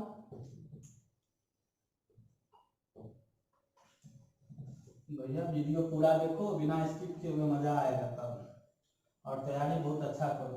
बहुत मेहनत होता है वीडियो बनाने में, बहुत हम लोग को संघर्ष करना रहता है वीडियो बनाने के दौरान, ये आपकी उम्मीदों पे खड़ा उतरना रहता है, हम लोग को सोचना रहता है कि अच्छा से काम करके दे, इसीलिए वीडियो को पूरा देखिएगा। 1.11 क्वेश्चन क्या है, silver crystallises in FCC lattice. Silver FCC lattice बनाया, तुरंत एफसीसी जैसा स्ट्रक्चर बना लो। मतलब एफसीसी में एटम कहाँ पे, तो कॉर्नर पे और फेस पे। चलो भैया कॉर्नर और फेस पे देख लो, कॉर्नर और फेस पे देखो। कॉर्नर ये रहा, फेस एक ऊपर एक नीचे, एक दाएं एक बाएं, एक पीछे एक आगे। बोलता है सिल्वर क्रिस्टलाइजेशन एफसीसी लैटिस, ये सिल्वर का एफसीसी लैटिस बनाया। If wavelength of the cell is 4.07 into 10 to the power minus 8 centimetre, ये वेवलेंथ दे दिया, ये ए दिया हुआ है। ए कितना दिया है 4.07 into 10 to the power minus 8 centimetre. ठीक, डेंसिटी दिया है कितना 10.5 ग्राम पर सेंटीमीटर क्यूब। ठीक है, कैलकुलेट एटॉमिक मास, एम बताना है एटॉमिक मास क्या होगा। लेटिस है एफसीसी टाइप, तो एफसीसी टाइप है तो जेड कितना हो जाएगा 4, एम निकालना है तो बोलेंगे डी एफसीसी क्या, तो जेड इंटू एम बटे N not into A cube gram पर सेंटीमीटर क्यूब। तो ध्यान देना तुमको निकालना है एम, एम बराबर बोलेंगे D FCC into N not into A cube बटे जेड। तो ध्यान दो एम बराबर ध्यान दीजिए D FCC Z into M बटे N not into A cube gram पर सेंटीमीटर क्यूब। ठीक है, तो अब एम निकालना है, तो एम बराबर D FCC into N not into A cube बटे जेड। तो एम बराबर डी एफसीसी कितना 10.5 ग्राम पर centimetre cube into N naught कितना 6.023 गुना 10 के पावर 23 मोल इनवर्स। ठीक है, ए क्यू कितना, ए क्यू दिया है 4.07 into 10 to the power minus 8 centimetre का होल क्यूब, सेंटीमीटर का होल क्यूब। ठीक है, चलिए बट्टे जेड कितना 4, इसको सॉल्व कर लोगे। ठीक है, इस सब को सॉल्व कर लोगे खुद अपने आप कट जाएगा, तो एम आ जाएगा। देखिए ये सेंटीमीटर क्यूब, ये सेंटीमीटर क्यूब यहाँ से कट जाएगा। ध्यान दीजिए ये मोल इनवर्स है और आंसर आ जाएगा किसमें ग्राम पर मोल में, यानी ग्राम मोल इन 1.13 क्वेश्चन है क्या, तो niobium crystallises in body centred cubic structure if density is 8.55 gram per centimeter cube. Calculate radius of niobium using its atomic mass 93 U. Niobium crystallise किया बीसीसी स्ट्रक्चर में, मतलब नियोबियम ये स्ट्रक्चर बनाया बीसीसी टाइप, मीन्स एटम का position corner पे और body के centre पे। तो देखिए ये कॉर्नर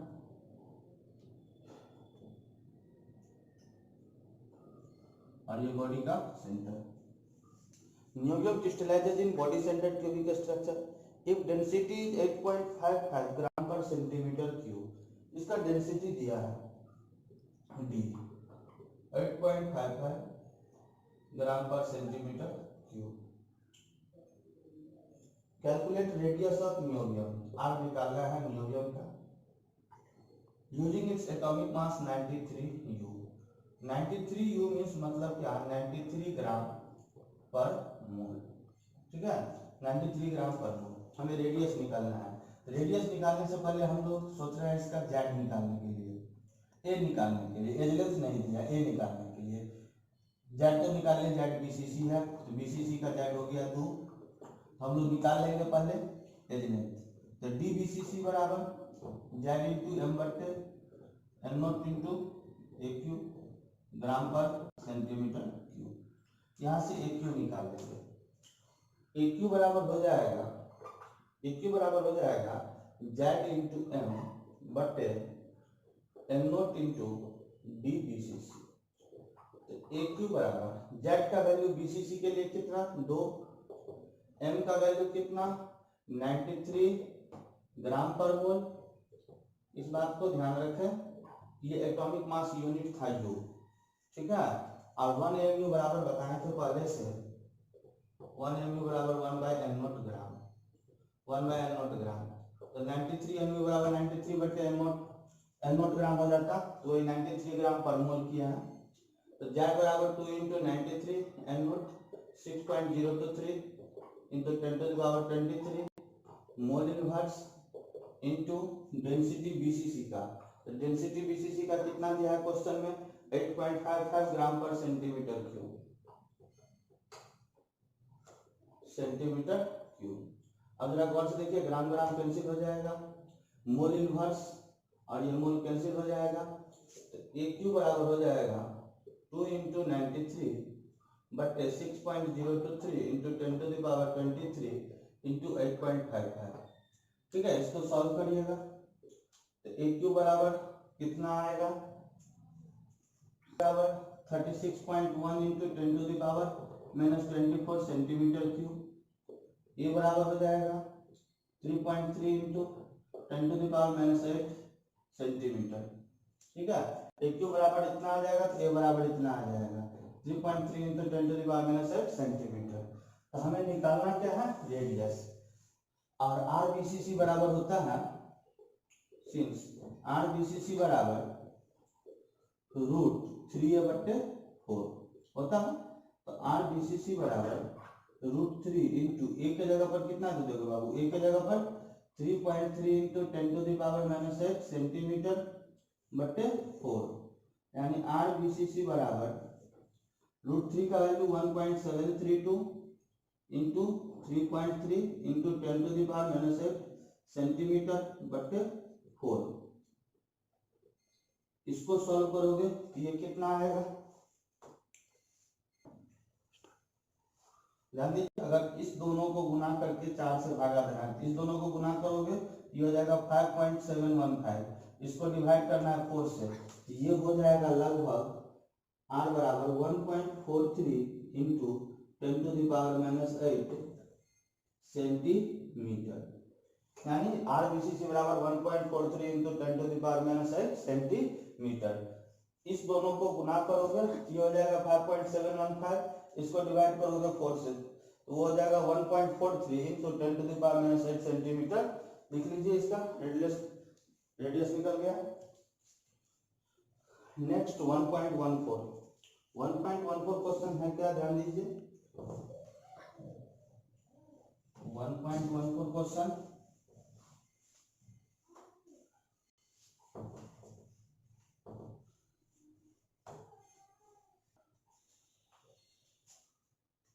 1.14 क्वेश्चन है क्या?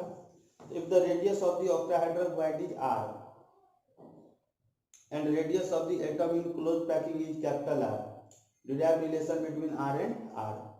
यानी ऑक्टाहेड्रल वाइड में r स्मॉल r और कैपिटल R में रिलेशन निकालना है, तो बताएं तो रिलेशन r बराबर 0.414 कैपिटल R डायरेक्ट लिख दिया, और relation radius of octahedral void में रिलेशन बिटवीन स्मॉल r एंड कैपिटल R रिलेशन लिख दिया हूं, और यहाँ लिख देता हूँ डिटेल डिस्कस्ड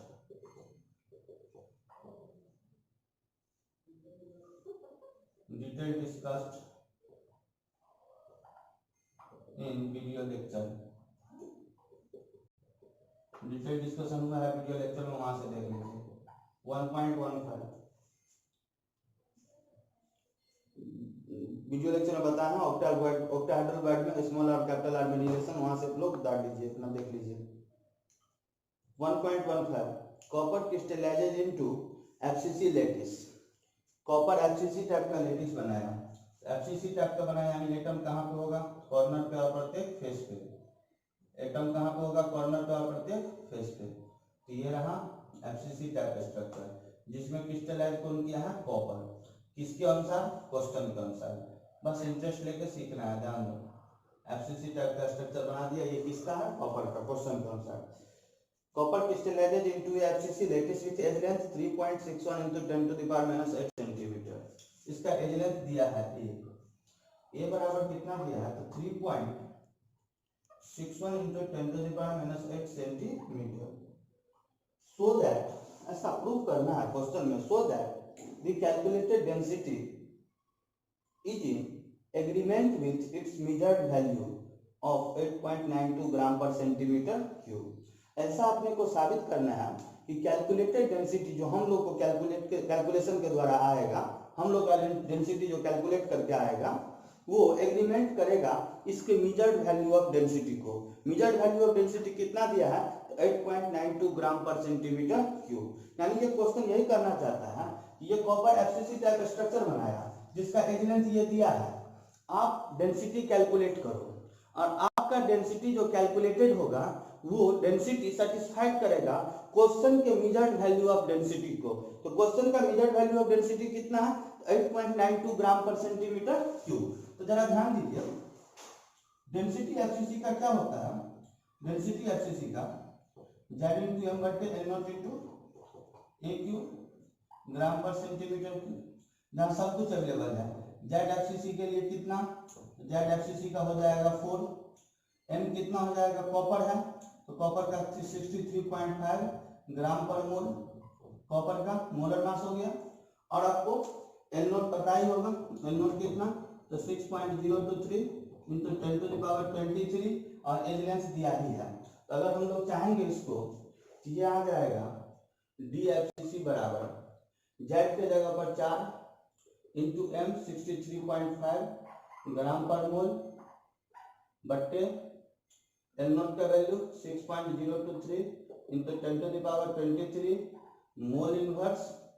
ये मोल इनवर्स है, mole inverse into edge length कितना? तो 3.61 into 10 to the power minus 8 centimetre का होल क्यूब। अगर इसको लिखिएगा तो DFCC बराबर 4 इंटू 63.5 इंटू 63.5 ग्राम पर mole by 6.023 into 10 to the power 23 mole inverse into 3.61 का whole cube into 10 to the power minus 24 centimetre cube. 10 का पावर माइनस 8 का होल क्यूब है, तो 10 to the power minus 24 centimetre cube. अब जरा गौर से देखो, अपना जो है ये मोल इनवर्स, ये मोल कट जाएगा, इसको सॉल्व करोगे तो DFCC आ जाएगा 8.97 ग्राम पर सेंटीमीटर क्यूब। इसको सॉल्व करने पर 8.97 ग्राम पर सेंटीमीटर क्यूब, क्योंकि ये तो तुरंत ही पावर हट जाएगा। 10 to the power minus 24 है, ये 10 to the power 23 है, यानी 10 to the power minus 1 हटे बचेगा, वो भी पावर से सॉल्व हो जाएगा। आप लोग इसको पूरा सॉल्व करिएगा तो डेंसिटी आएगा 8.97 ग्राम पर सेंटीमीटर क्यूब। ये अपने लोग का जो डेंसिटी है, ये डेंसिटी, ये कैसा डेंसिटी आया? कैलकुलेटेड, ये कैलकुलेटेड डेंसिटी है। और क्वेश्चन में जो दिया है गिवन डेंसिटी क्वेश्चन में, तो क्वेश्चन का ऑब्जर्व डेंसिटी है DFCC बराबर 0.92 ग्राम पर सेंटीमीटर क्यूब। तो ये जो डेंसिटी है बाबू, ये कैसा है तो बता रहा हूं, ये है ऑब्जर्व डेंसिटी। ऑब्जर्व डेंसिटी, ये ऑब्जर्व है, ये ऑब्जर्व डेंसिटी है, और ये कैलकुलेटेड डेंसिटी है। तो लगभग हम लोग कह सकते हैं कि observe density is equal to calculated density, यानी मेजर्ड डेंसिटी जो था इसका वो ऑलमोस्ट इक्वल था किससे, कैलकुलेटेड डेंसिटी से। तो hence we can say that observed density is equal to calculated density। मतलब लगभग ऑब्जर्व डेंसिटी बराबर है किसका, कैलकुलेटेड डेंसिटी का, क्योंकि जो कैलकुलेटेड डेंसिटी था वो 8.97 ग्राम पर सेंटीमीटर क्यूब और ऑब्जर्व डेंसिटी 8.92 ग्राम पर सेंटीमीटर क्यूब। तो लगभग हम कह सकते थे कि कैलकुलेटेड डेंसिटी लगभग बराबर है किसका, ऑब्जर्व डेंसिटी का। किसका, तो ऑब्जर्व डेंसिटी का। ठीक है, चलिए ये क्वेश्चन का स्क्रीनशॉट ले लीजिए। 1.16 क्वेश्चन ध्यान दीजिए। Analysis show that nickel oxide has the formula Ni0.98O1.00। What fraction of nickel exist at Na2+ and Na3+ ion. Analysis में ऐसा देखा गया कि निकेल ऑक्साइड का फॉर्मूला है Ni0.98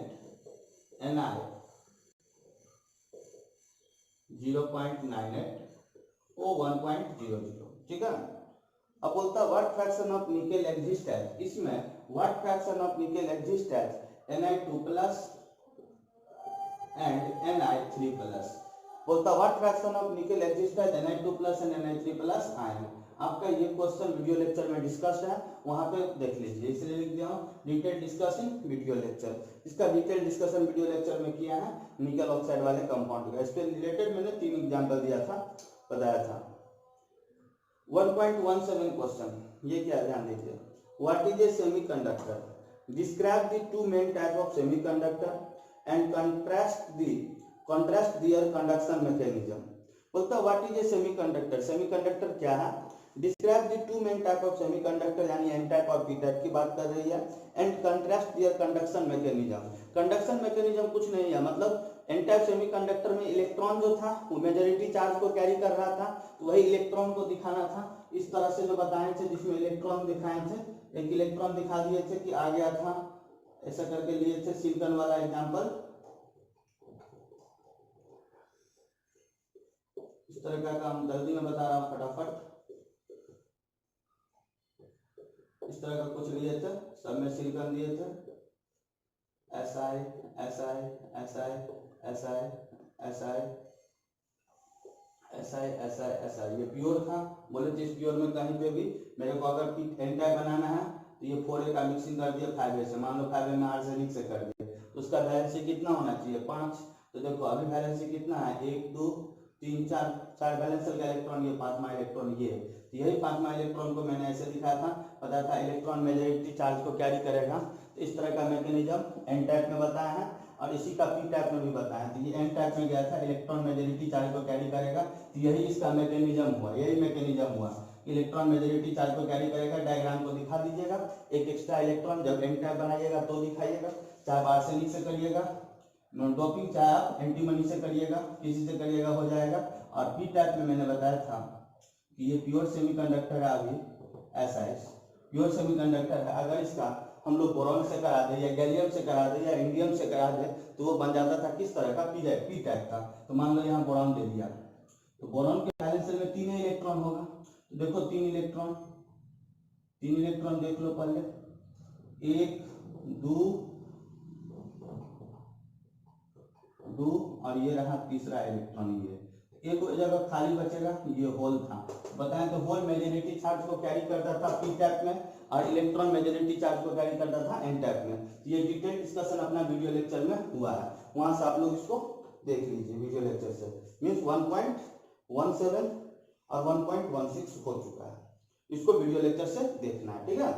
नहीं तो और वीडियो लंबा होगा, ईमानदारी से पूरा वीडियो देखना, मजा लेके सीख जाओगे। ठीक है, जहां पे बोले देखने के लिए लेक्चर में, तो लेक्चर को अच्छा से देखो, लेक्चर अच्छा से समझो, तब आएगा समझ में प्रॉब्लम भी, नहीं तो फिर लगेगा कि बाउंस कर रहा है। तो इसीलिए पहले लेक्चर देखेंगे तब एनसीईआरटी का डिस्कशन देखेंगे, नहीं तो नहीं समझ में आएगा। पूरा लेक्चर जो है तो दिमाग में घूमना चाहिए कि कहाँ पे क्या पढ़ाया है, तब फिर आप लोग को समझ में आ जाएगा। चलिए 1.18 क्या है, non stoichiometric cuprous oxide Cu2O can be prepared in laboratory. Non-stoichiometric cuprous oxide Cu2O can be prepared in laboratory. ना दीजिए इसको मिटा रहा।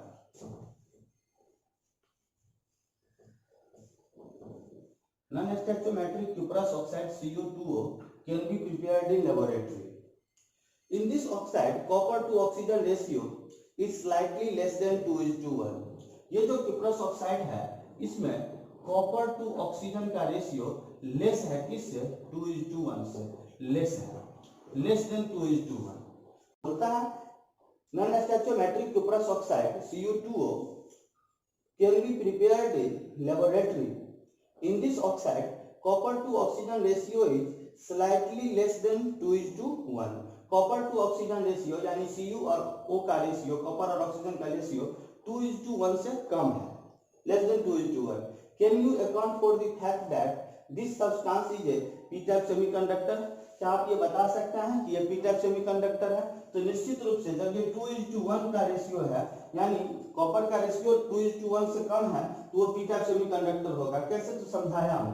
Cu2O having Cu:O यानी copper is to oxygen ratio less than 2:1, so metal deficiency defect. अगर copper to oxygen का ratio 2:1 से कम है, यानी वो शो कर रहा है किसको? मेटल डिफिशियंसी डिफेक्ट को। किसको शो कर रहा है? Metal deficiency defect due to cation vacancy. किसके कारण? केटायन वैकेंसी के कारण। Metal deficient compound conduct electricity through positive hole, hence it is a p-type semiconductor. Metal deficient compound conduct electricity through positive hole, hence it is a p-type semiconductor. Cu2O having Cu:O ratio less than 2:1, so metal deficient defect, deficiency defect due to cation vacancy. Metal deficient compound conduct electricity through positive hole, hence it is a p-type semiconductor. ध्यान दो, Cu:O का ratio यानी copper to oxygen का ratio 2:1 से कम है। ये show किया किसको? तो वो बोलता है शो मेटल डिफिशियंसी डिफेक्ट। किसको शो करेगा? मेटल डिफिशियंसी डिफेक्ट को। एक था metal excess defect. Metal excess defect में दो तरह का था।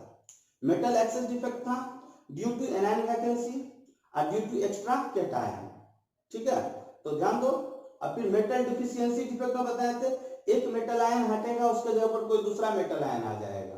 तो यही बात है कि Cu2O having Cu:O ratio less than 2:1, so metal deficiency defect due to cation vacancy. Metal deficient compound conduct electricity through positive hole, hence it is a p-type semiconductor. क्योंकि जो metal deficient compound है वो electricity को conduct करेगा whole के through, क्योंकि वहां पर एक आयन घट जाएगा, एक इलेक्ट्रॉन घट जाएगा। जैसे अभी हमने बताया था p-type semiconductor में कि अगर मैंने बोरॉन से उसका डोपिंग किया तो बोरॉन का वैलेंस 3 ही इलेक्ट्रॉन था, तो एक जगह खाली हुआ था, एक फ्री जगह हुआ था, तो वहां इलेक्ट्रिसिटी को कौन कंडक्ट करता था? होल। उसीलिए वो बन गया था p-type सेमीकंडक्टर। तो यहाँ भी इसी तरह का बात है कि metal deficient compound conduct electricity through positive hole, hence it is a p-type semiconductor. Next question 1.19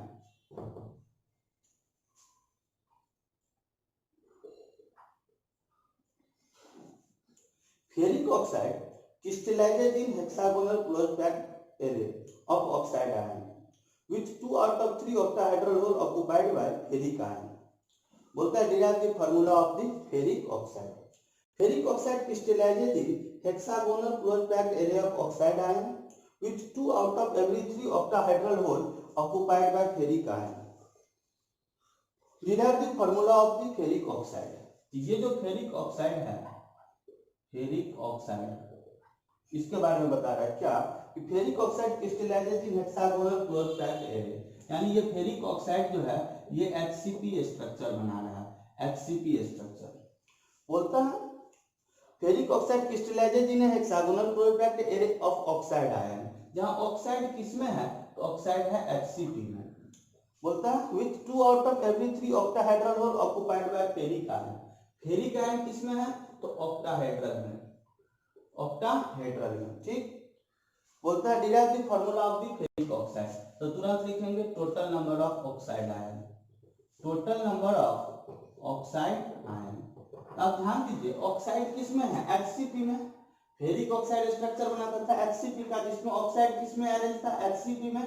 HCP में एटम का संख्या 6, यानी total number of oxide ion 6।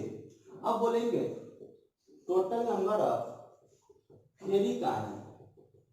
Ferric ion, ferric ion किसमें है ऑक्टाहेड्रल में, ऑक्टाहेड्रल कहां पे HCP में। तो HCP में ऑक्टाहेड्रल वाइड का संख्या कितना 6। अब बोलता है 2 आउट ऑफ एवरी 3। तो 2 आउट ऑफ एवरी 3 मतलब क्या, ये 2/3 ऑक्टाहेड्रल होल को ऑक्युपाई करता है। 2 आउट ऑफ एवरी 3 मतलब 2/3, यानी एक में 2/3 ऑक्टाहेड्रल होल को लिया तो 6 में कितना, तो 6 × 2/3। तो 6 × 2/3 यानी 3 दूनी 6, यानी बोलेंगे total number of ferric ion, ferric ion बराबर 4।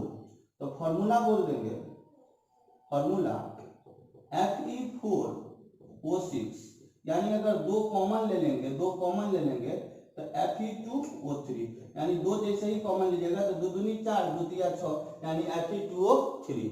मतलब फार्मूला हो गया Fe2O3। फिर से देख लो ferric oxide HCP type structure बनाया, यहाँ पे ऑक्साइड आयन था HCP में, तो ऑक्साइड आयन का संख्या हो गया 6, क्योंकि HCP में एटम का संख्या 6। और फेरिक आयन था ऑक्टाहेड्रल होल में, तो ऑक्टाहेड्रल होल में फेरिक आयन था कहां पे HCP में, और HCP में ऑक्टाहेड्रल होल का संख्या कितना, तो जितना एटम का संख्या। ऑक्टाहेड्रल पूछता तो एटम का संख्या, अगर टेट्राहेड्रल पूछता तो एटम का दुगुना, तो अगर टेट्राहेड्रल पूछता तो बोलते हैं 12, ऑक्टाहेड्रल पूछा तो 6। अब ऑक्टाहेड्रल कितना ऑक्युपाई करता था 2/3, तो एक का 2/3, तो टोटल एटम था 6, तो 6 का 2/3, 6 × 2/3, यानी फेरिक आयन कितना हुआ 4। तो फार्मूला हो गया Fe4O6, 2 कॉमन ले लिए तो 2 दूनी हो गया 4, 2 तिया 6, यानी Fe2O3। ले लीजिए स्क्रीनशॉट 1.19 1.20 ले लीजिए फटाफट 1.20।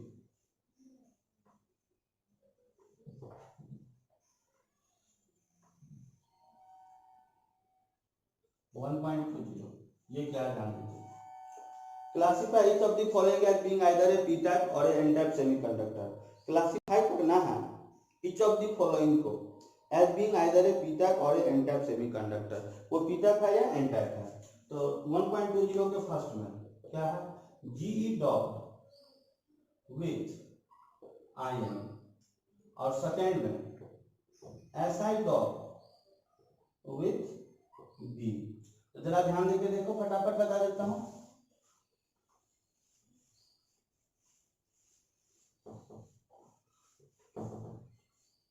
ये 4A कार्बन सिलिकॉन SnPb और GeSnPb, GeSnPb।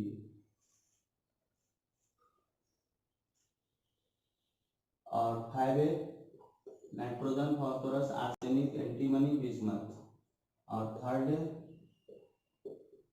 Boron aluminium gallium indium helium.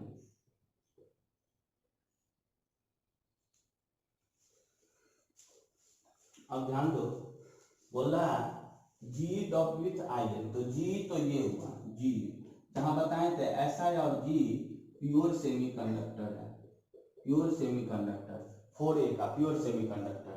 तो ये G का डोपिंग किससे किया आयन से, यानी G का डोपिंग आयन से किया है, G का आयन से, यानी 4A का किससे किया है थर्ड ए से। तो 4A का थर्ड ए से यानी ट्राइवैलेंट है ये, और ये टेट्रावैलेंट है, ये टेट्रावैलेंट और ये ट्राइवैलेंट, यानी एक बच जाएगा होल, एक होल बचेगा। तो G डॉट विथ आयन, इसका मतलब ये हुआ P type semiconductor, P type semiconductor. क्यों, तो ये सब वीडियो लेक्चर में बताए हैं, देख लीजिएगा ज्यादा प्रॉब्लम हो तो। लेकिन सीधा ध्यान रखिए G4A का था, प्योर सेमीकंडक्टर था, इसका डोपिंग आयन से किया यानी थर्ड ए से। तो अगर टेट्रावैलेंट का डोपिंग ट्राइवैलेंट से करेगा तो एक होल आएगा जो मेजॉरिटी चार्ज को कैरी करेगा, अब वो पी टाइप सेमीकंडक्टर होगा। और यहाँ देखो SI डॉप विथ B, तो SI है 4A का, SI का डोपिंग किससे किया है? B से किया है, SI का डोपिंग B से किया है, तो ये भी हो जाएगा 4A का, ये भी हो जाएगा पी टाइप सेमीकंडक्टर, यानी ये 4A है प्योर, इसका 3rd से है यानी पी टाइप हो जाएगा, P type semi conductor, P type semi conductor, यानी दोनों का आंसर होगा पी टाइप। इस किताब में दिया है 1.20 में classify each of the following as being either P type और N type semiconductor, GW with IN, और सेकंड में है SIW विथ B, तो दोनों का आंसर हुआ पी टाइप। अगर यहाँ मान लीजिए इसमें से कोई लाता, इसमें से कोई लाता तो फिर बन जाता एन टाइप। अगर मान लीजिए SI का डोपिंग AS से करा देता तो आंसर देते एन टाइप, SI का डोपिंग मान लीजिए SB से करा देता तो आंसर देते एन टाइप, या GE का डोपिंग SB से या AS से करा देता तो एन टाइप देते। उसमें से उस साइड से कोई लेगा तो एन टाइप, इस साइड से कोई लिया तो पी टाइप। चलिए इसके सॉल्व लीजिए फटाफट।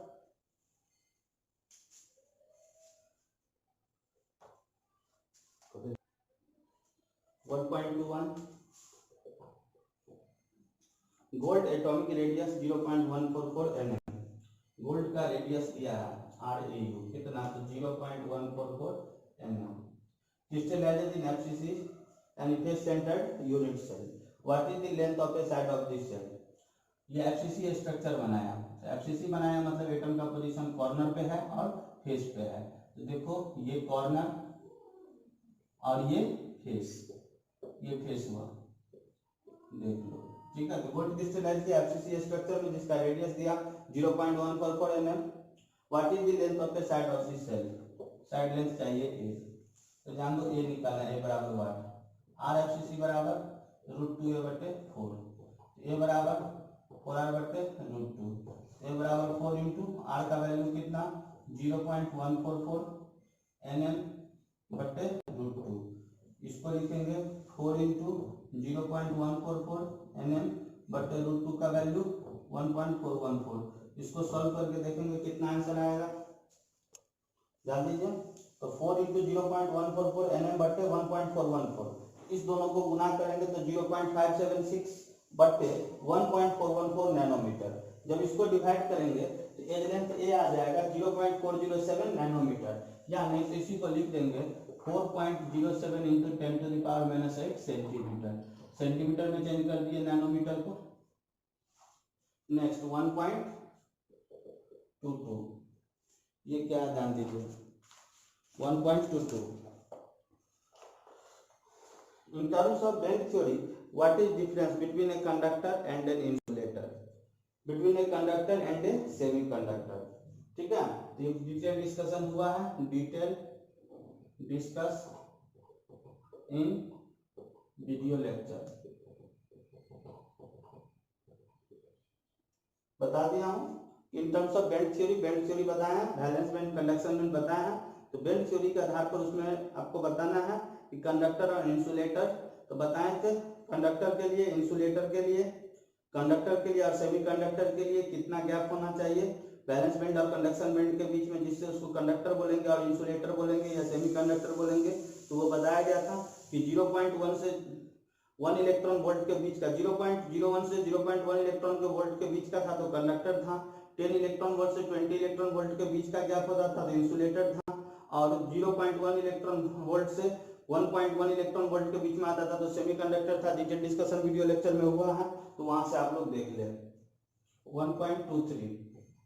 1.23 क्या है, explain the following term with suitable example, suitable example के आधार पर फॉलोइंग टर्म को एक्सप्लेन करना है।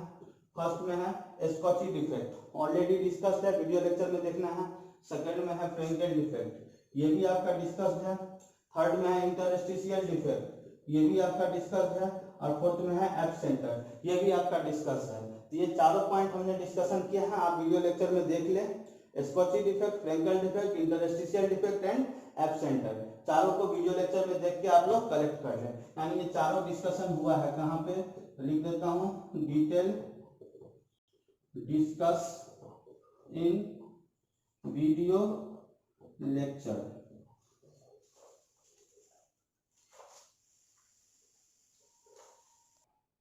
1.24 क्वेश्चन क्या है, ध्यान दीजिए। Aluminium crystallises in a cubic close packed structure. Aluminium CCP type का स्ट्रक्चर बनाता है। Aluminium crystallise in a cubic close packed structure. Cubic close packed यानी सीसीपी दूसरा नाम है किसका, एफसीसी का। किसका, एफसीसी का। एफसीसी में एटम कॉर्नर पे और फेस पे, तो ये कॉर्नर 4 ऊपर 4 नीचे, एक फेस ऊपर एक नीचे, एक दाएं एक बाएं एक पीछे एक आगे, ठीक है। Aluminium crystallises in a cubic close packed structure, its metallic radius is 125 picometre. Radius दिया है आर अल्युमिनियम का 125 पिकोमीटर। दो क्वेश्चन खड़ा कर दिया। पहला, what is the length of the side of the cell, side length पूछता है ए, ठीक है। और दूसरा में बोला how many unit cell are there in 1 centimetre cube of aluminium, यानी number of unit cell. Number of unit cell, दो चीज चाहिए इसको। नंबर ऑफ यूनिट सेल क्या होगा, और दूसरा हमको एज लेंथ चाहिए। नंबर ऑफ यूनिट सेल बराबर व्हाट, ये चाहिए इसको, और एज लेंथ चाहिए, जबकि रेडियस दिया है। एफसीसी टाइप स्ट्रक्चर है, तो ध्यान दो, फटाफट निकाल लेंगे फर्स्ट क्वेश्चन का कि आर एफसीसी बराबर √2a/4। आर एफसीसी बराबर √2 इंटू ए का वैल्यू कितना, तो सॉरी ए निकालना है, ए निकाल लेंगे। ए निकालना है तो ए बराबर हो जाएगा 4r/fcc बटे √2। तो ए बराबर 4 इंटू r/fcc कितना, तो 125 पिकोमीटर बटे √2। तो √2 का वैल्यू 1.414। इसको जान दो, ये हो जाएगा 401 500 पिकोमीटर बटे 1.414।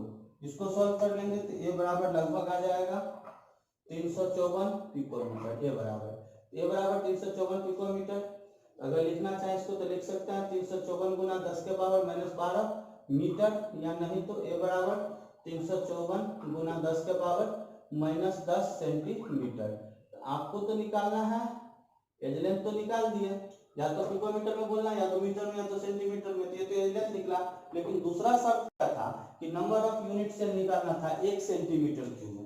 1 सेंटीमीटर क्यूब में यूनिट सेल निकालना है, नंबर ऑफ यूनिट सेल, यानी इसका वॉल्यूम निकालेंगे तब यूनिट सेल निकलेगा, क्योंकि नंबर ऑफ यूनिट सेल बराबर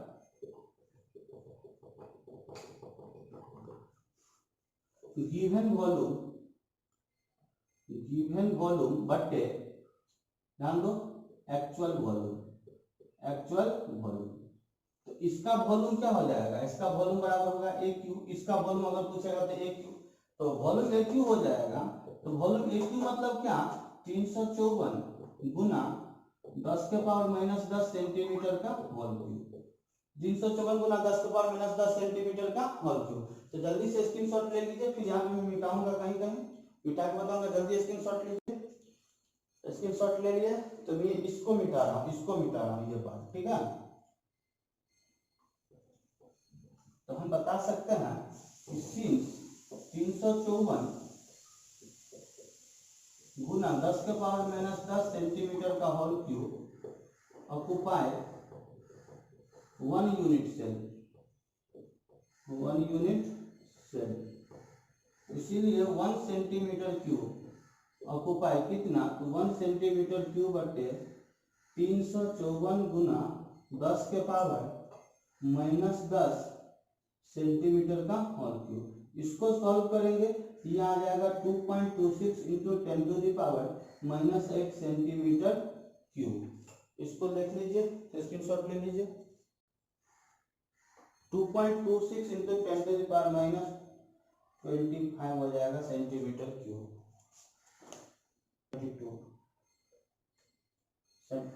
2.26 into 10 to the power 22 centimetre cube. Minus नहीं रहेगा, प्लस रहेगा। ले लीजिए स्क्रीनशॉट। 1.25 क्वेश्चन। 1.25 क्या, ध्यान से सुनिए, मजा में बस अंतिम में ही जा रहे हैं। पूरा वीडियो देखिएगा। अगर अच्छा लगे तो वीडियो को प्लीज लाइक करिएगा, अच्छा लगे तो वीडियो को लाइक करिएगा।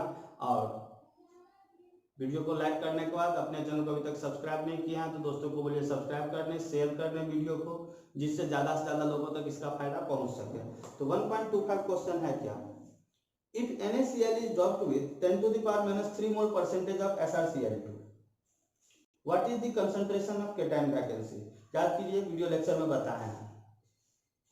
If NaCl is doped with 10 to the power minus 3 mole percentage of SrCl2, what is the concentration of cation vacancy? Impurity defect में ये क्वेश्चन बताया है न्यूमेरिकल में कि NaCl is doped with 10 to the power minus 3 mole percentage of SrCl2, what is the concentration of cation vacancy? वहाँ पे बताया गया है, वहाँ से इसका आंसर ले लेंगे. Detail discussed in video lecture. 1.26 question 1.26 में है explain the following with suitable example. कुछ एग्जाम्पल के साथ बताना है. फेरोमैग्नेटिज्म, पारामैग्नेटिज्म, फेरीमैग्नेटिज्म, एंटीफेरोमैग्नेटिज्म. फर्स्ट में है फेरोमैग्नेटिज्म, सेकंड में है पारामैग्नेटिज्म, थर्ड में है फेरीमैग्नेटिज्म और फोर्थ में है एंटीफेरोमैग्नेटिज्म. तो ये चारों डिस्कशन हुआ है वीडियो लेक्चर में. Detail discuss in video lecture. 5 number जो क्वेश्चन है वो नहीं पता है. 5 में क्या है कि 12, 16 और 13, 15 ग्रुप कंपाउंड क्या है. 12, 16 और 13, 15. तो ध्यान दीजिए 12, 16, 13, 15 क्या है. तो लिख देता हूं. एक compound is formed by the combination of group 12 and group 16 element called 12-16 compound. A compound is formed by the combination of group 12 and group 16 element called 12-16 compound.